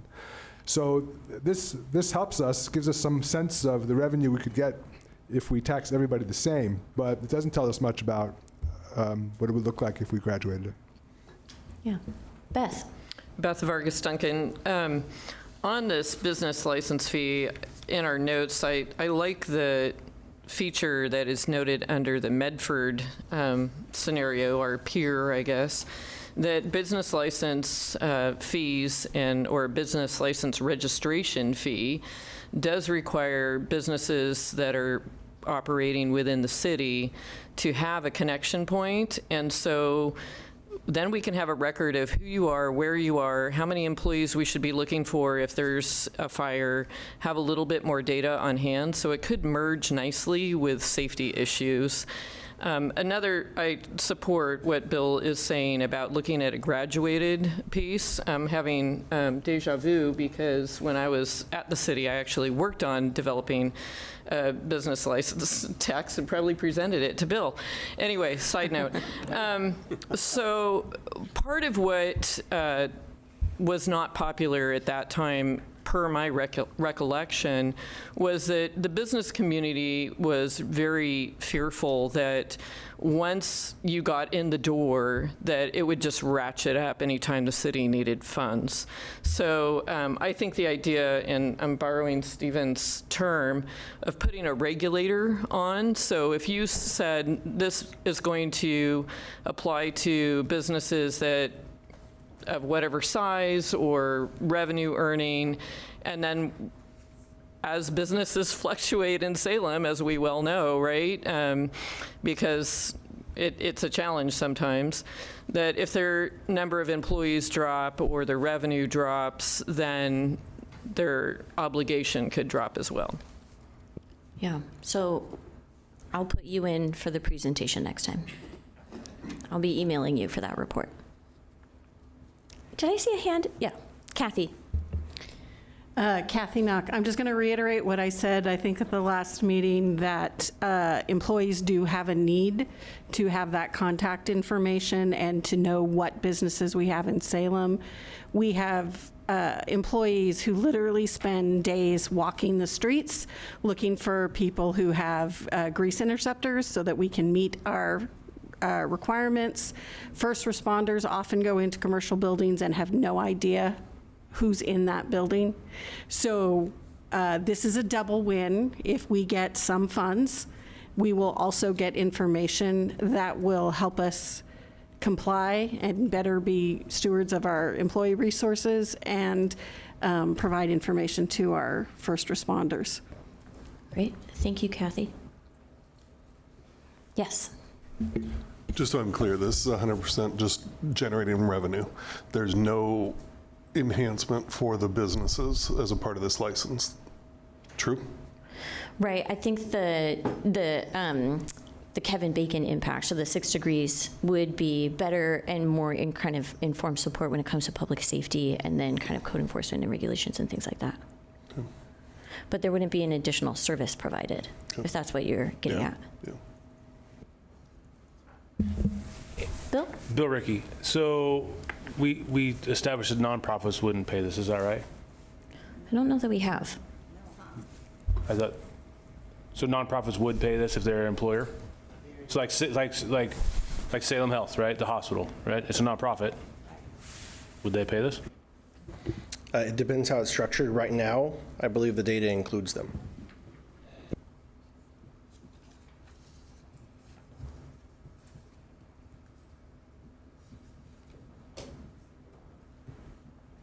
Great. Okay. Next option, personal income tax. And this one,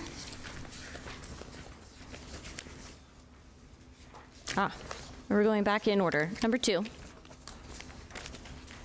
Okay, personal income tax. And so this one is allowed. So City Council could adopt this by ordinance, or it could be placed on the ballot. It is one that would generate ongoing revenue. The administrative effort for this would be fairly high. It would require annual tax returns to be collected, and collection could potentially be contracted through the Oregon Department of Revenue, but it is one where an agreement would need to be made in order to make that happen. The impact timeline for this is about 2 years. Folks who would pay are individuals, so residents and non-residents who work in Salem in city limits. The equity implications depend on the structure of the tax and then those exemptions when we think about how that would impact and kind of shape a potential recommendation. So it could be structured pretty progressively and then also have those exemptions applied. The environmental and sustainability impact doesn't apply here. And the local economic implications are a little bit uncertain, right? So when you think about a higher local income tax could encourage workers to relocate. Oftentimes when you're looking at getting revenue from people who are high income earners, they often have more resources in order to relocate or go elsewhere or figure out a way to avoid having to pay that personal income tax. And so it could reduce some economic activity and negatively impact businesses within city limits. So the revenue potential for this is high, but again, kind of variable. So it depends on the exemptions, right? The rates and then the thresholds. So it could range from $113,000 all the way up to $91.3 million. And so those thresholds, when you're looking at those in the revenue modeling option, those are the ones where when you think about applying an income tax over a certain household income amount, and then the rate of that. And so that is where that variability comes in and how some of those exemptions could apply. Comments, questions, discussion. I saw Becky first, and then I saw a hand here. I see a nightmare here similar to the wage tax, where somebody's got to figure out what percentage of hours he worked in Salem from his electrical shop in Lynn County. I don't know how that works. For those of us who live and work here, a simple percentage of what I pay on my Oregon state tax might be sufficient without adding a whole bunch of loopholes and doodads and gizmos. But I don't know how to avoid the administrative burden of the guy who works in Salem and Stayton and Silverton. So to Becky's question, though, that's an option we would have to do the income tax on those who work in Salem, right? It could be limited just to those who live in Salem. That was my interpretation of reading part of this packet. Because I think you're absolutely right, Becky. Like, that's a nightmare trying to figure that out. The people who would be subject to the income tax would be folks who work within city limits but may live elsewhere. So it couldn't be an income it couldn't be an income tax just on residents. Right. That's not an option. I think that is a different, but I see Josh making his way forward, so I'm going to let him answer. I think it could be an option. It would just limit the revenue potential. And so to clarify that, the graphs we have include an estimate for those who work in Salem but don't live here. That is correct. Okay, I'll go around. I saw Russ next. Thank you. A few of us that are, excuse me, concerned about having a serious look at the income tax have done a little background work and created a model where we could simulate what a tax would be. The main need is that if one is to take an income tax seriously, is to understand what making it progressive might really amount to, because I notice there's some consistency with what we've done and some with what is in our folder, and some is not. First of all, a point that was just made.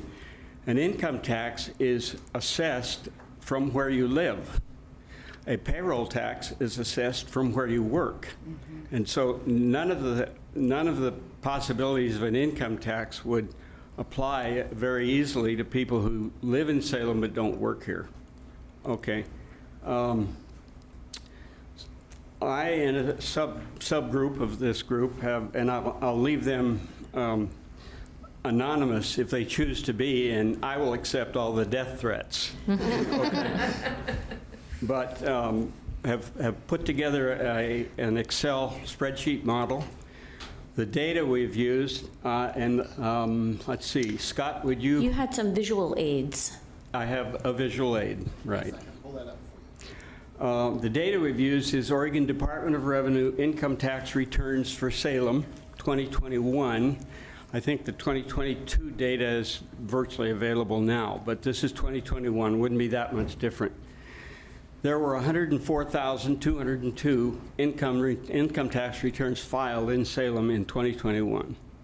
Now, this is reconciling this with the data that is in our folder, and I believe it says you access the American Community Survey data, which is good data, and I accessed that as well.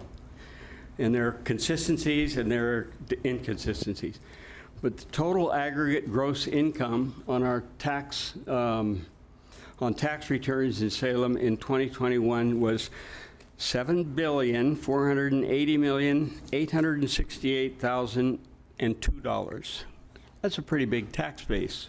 The AGA is adjusted gross income is line 11 on your federal return and line 7 on your Oregon state return.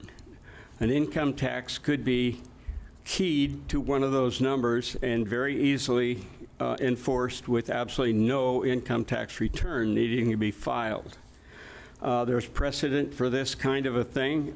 Some years ago, Alaska had an income tax, and it was pretty simple, 17% of the federal tax. That was it. And that's pretty easy to enforce. Now, Alaska discovered oil, and for different reasons, and then every citizen is subsidized by that. You all know about that. And they've changed their tax return now. I suppose it looks more like Kuwait or United Arab Emirates or something like that. But what we have done is to structure a model, and I will read to you, probably difficult to see that. I will read to you the categories. 0 to 70,000 income, no tax, 0.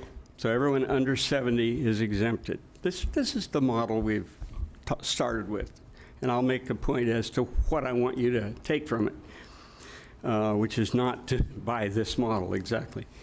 70 to 100,000, half of 1%. And then, sports fans, it gets really progressive. 100 to 150,000, 2%. 150 to 200,000, 4%. 200,000 to 500,000, 6%. And 500,000 and over, 8%. Okay?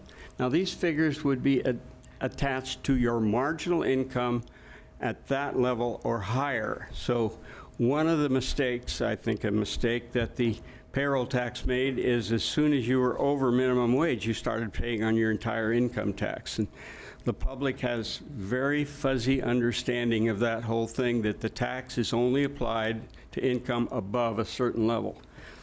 This model generates $112,760,000 a year. Okay, there's a big number. And of course, what we intend is to have that some shock value. And please understand, those rates are just kind of pulled out of the air, because we don't want you to assume that this proposal is we're going to ask you to vote on that. See, right.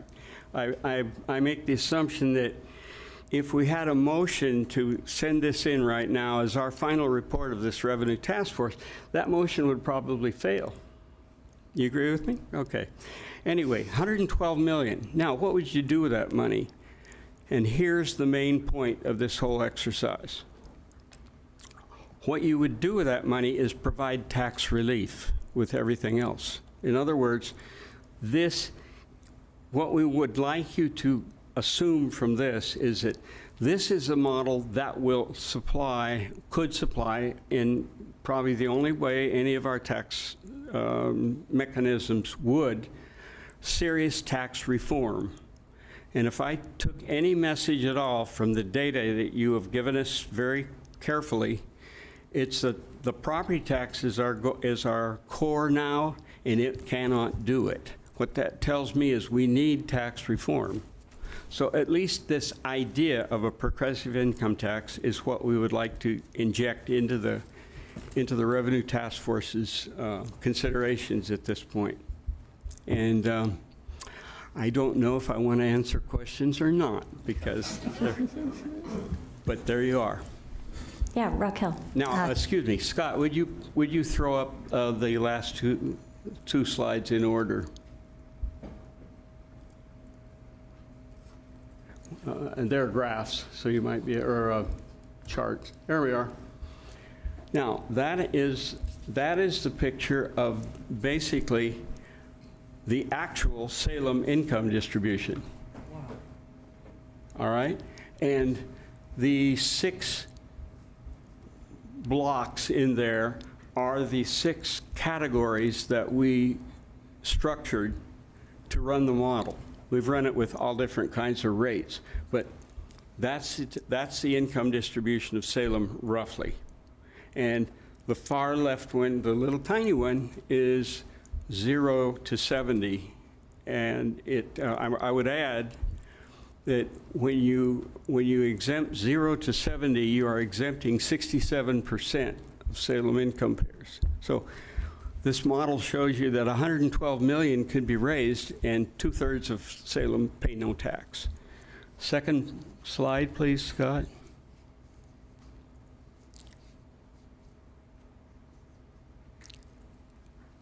Second and last, you will be glad to hear. Let's see here. There we go. And that's the pattern of the tax that would be paid. And as you can see, it mirrors pretty closely the income distribution itself. So there you are. Give the Revenue Task Force something to think about. And one of the things that we have the ability to do is to tweak this in all kinds of ways. And any of you who would like to learn more about this, look at the spreadsheet itself, tweak with certain incomes. I would volunteer to be the lead tweaker Although my goal would be not to be the lead tweaker, it would be to have the task force engage in deciding how it might work for us and ultimately be a co-tweaker. So get a hold of me if you'd like to talk further between now and the next meeting. Thanks for your attention. I'm sorry it took so long. Thank you so much, Russ. Did I see a hand? Yeah, Raquel. Thank you, Raquel Moore Green. Russ and your team, thank you for doing this. And since you're willing to share the spreadsheet, we just email them out, or how do you want to do that?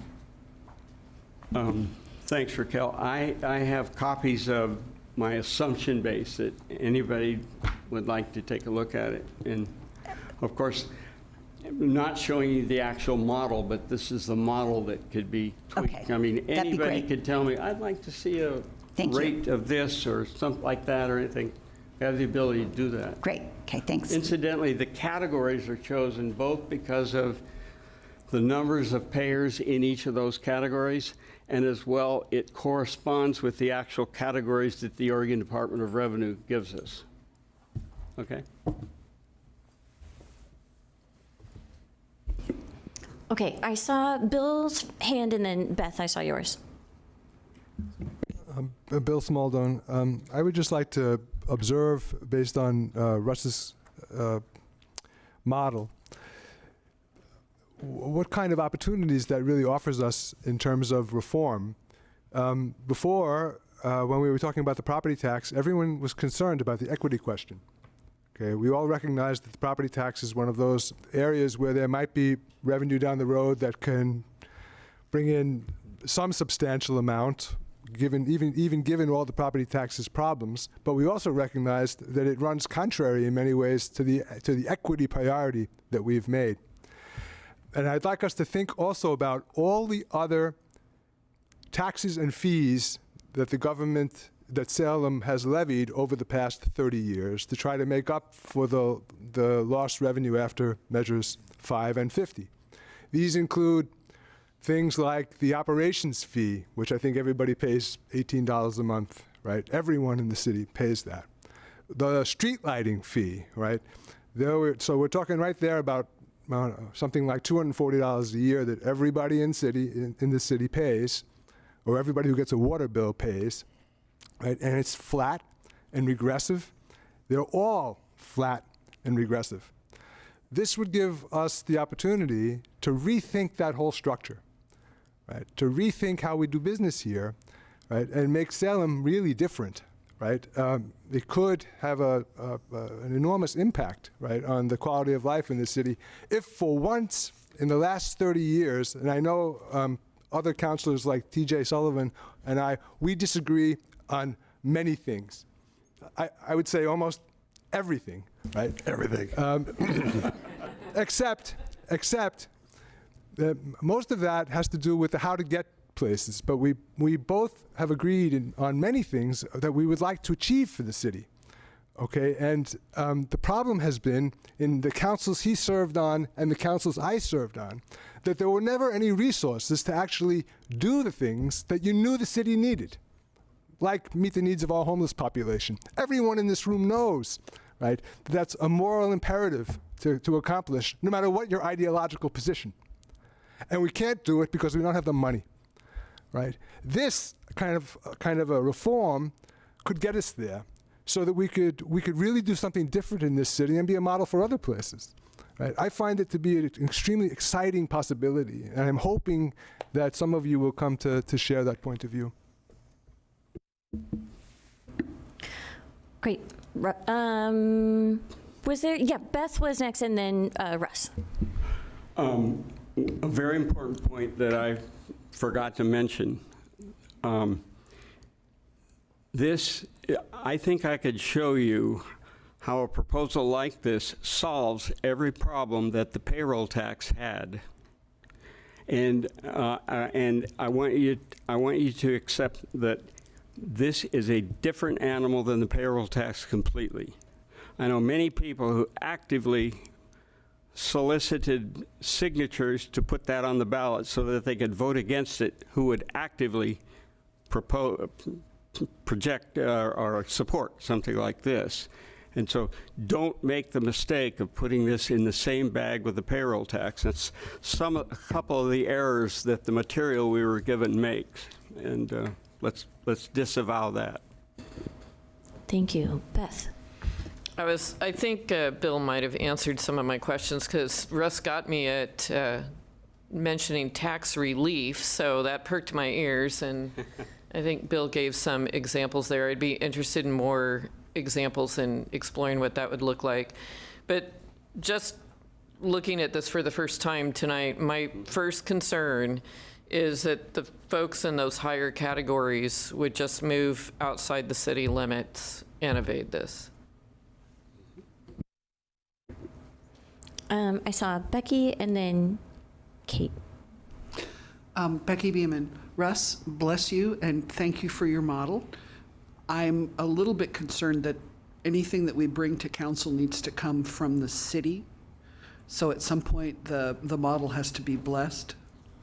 So you can be chief tweaker as long as you want to be, but it's got to get blessed at some point, I think.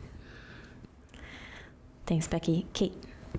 Hi, Kate Strathy. I just wanted to say, from a personal perspective, when we talk about people moving out of Salem, my reason for living in Salem is that I could very easily be in Hillsborough. My job is in Hillsborough. I have a horrible commute. I don't do it all the time, but I chose very intentionally to live here because I want my tax money going here. I pay property taxes here. It's a lot of money, actually. And I do that because I love Salem and I love the parks. I love the fact that I went to Willamette, right? I love this community. I love the history. I love everything about Salem.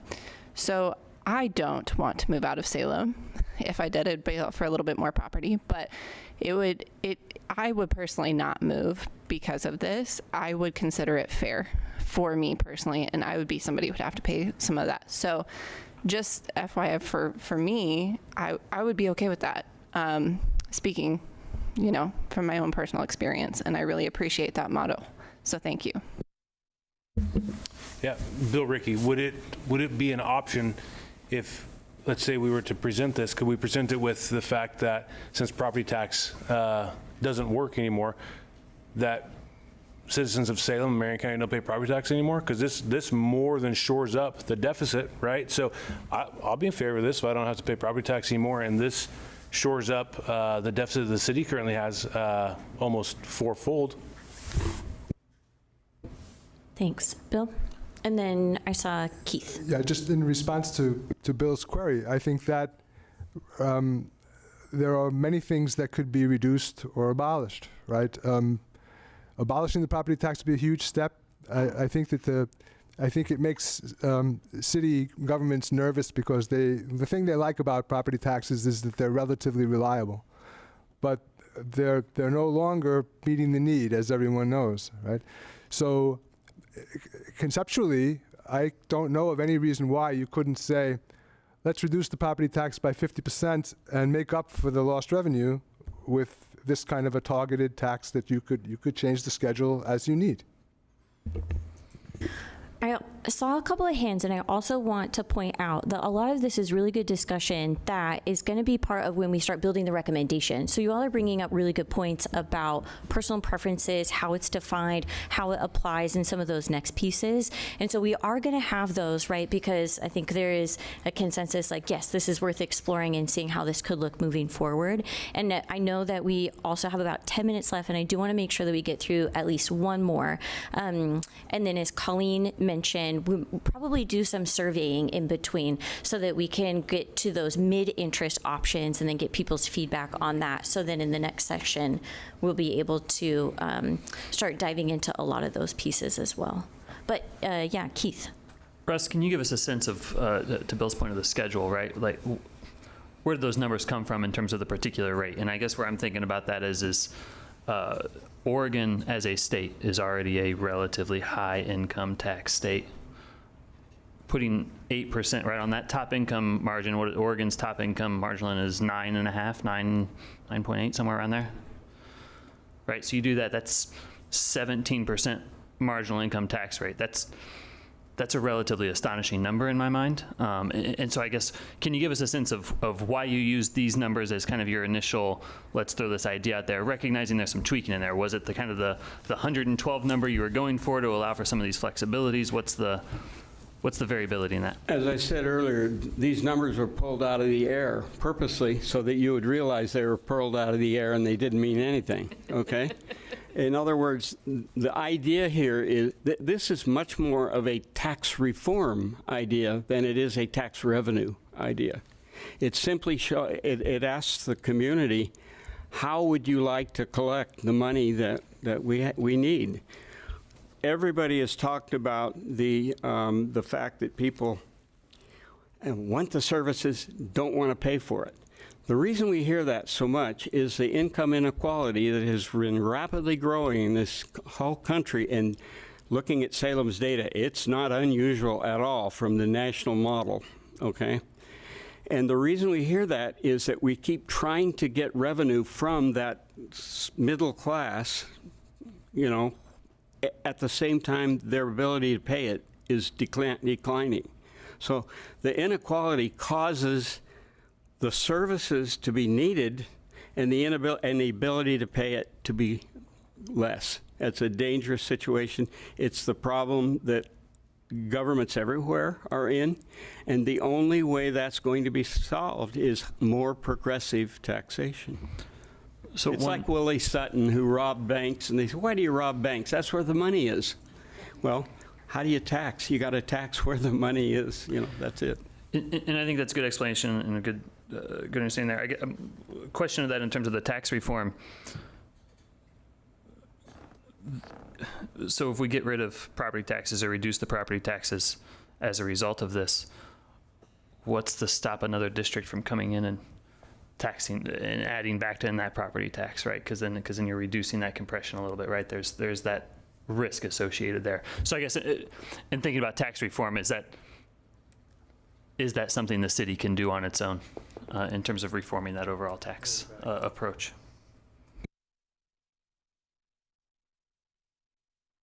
These are the kinds of things that need to be debated in small groups and carefully, and maybe some results of big questions like this be presented to the task force in our next meeting or two.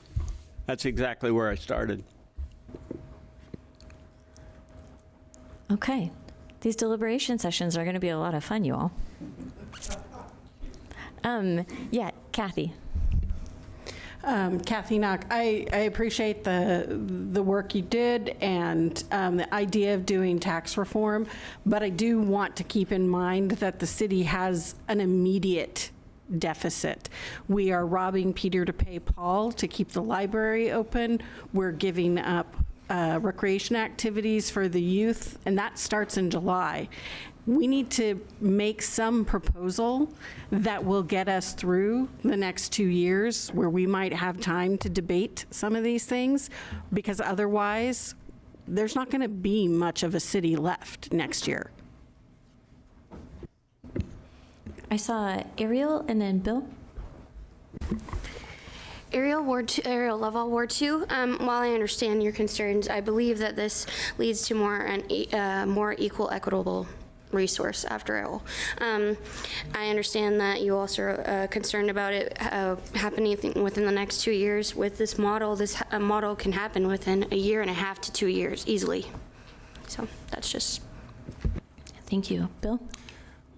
Just to speak to your concerns, Kathy, I think many of us here are really alert to those short-term needs. I think that we are going to have to come out of our discussions with a proposal for the short term and a proposal for the long term. And I think what we're discussing right here is a really long-term solution for the fiscal health of the city. I regard that as our priority. But we have these immediate needs. Jim Shepke reminds us of this all the time, right? I have a neighbor who also is friends with Jim Shepke who will kill me if we don't address the library problem, right? So you know, this is on our minds, and we have to think about both things when we come out of these discussions. Great. The time is 8:55. So this has been good discussion. We're going to pick it up during the next meeting as well in order to keep these conversations going, keep going through the high interest options and then also the mid interest. We'll also be reaching out to do some work in between to get some feedback in those ways, at least especially on some of the preliminary ones where we don't have that full analysis and those modeling options for you yet. So with that, we are, Bill. Is there any chance I could make a motion that the questions and notes and meeting minutes are delivered quicker than the day of the meeting next time? Maybe we say 10 days prior to the next meeting so we have time to review those and maybe catch and maybe send out an email and say, hey, this was missed on the minutes. Can you remember what it was? And maybe we come up with the answers. Nope, none of us can remember what it was, but we do know instead of the day of, which I think the bulk of us are working every day, and we get an email the morning of the meeting, and that raises some questions. So maybe the motion is that Moss Adams gets us the meeting minutes from the prior meeting within or 10 days prior to the start of the other meeting. So we have been sending them out within a week of the meeting. After the minutes, we've been sending those out within a week from the meeting date. So you have been getting those with about 3 weeks. Yeah, and I may have misspoken. I don't want to split hairs, but I guess the point is that there are some questions brought up today. Josh is going to work on getting some data for us. My question is, can we have those sooner than the day of the meeting so we have time to review and maybe get acquainted with that data? Yeah, so you don't need a motion for that one. So one of the reasons why you got the data as late as possible is because we had the last town hall on Tuesday. But we absolutely are, for the next couple meetings, you're going to get stuff much further in advance. Sure, and I'm not trying to beat anybody up about getting the stuff sooner. I'm just saying that would probably be very beneficial for everyone. We agree. Yeah, and you did, but everybody does have the minutes and notes as soon as we can get those out to you. So that's a good starting point. Yeah.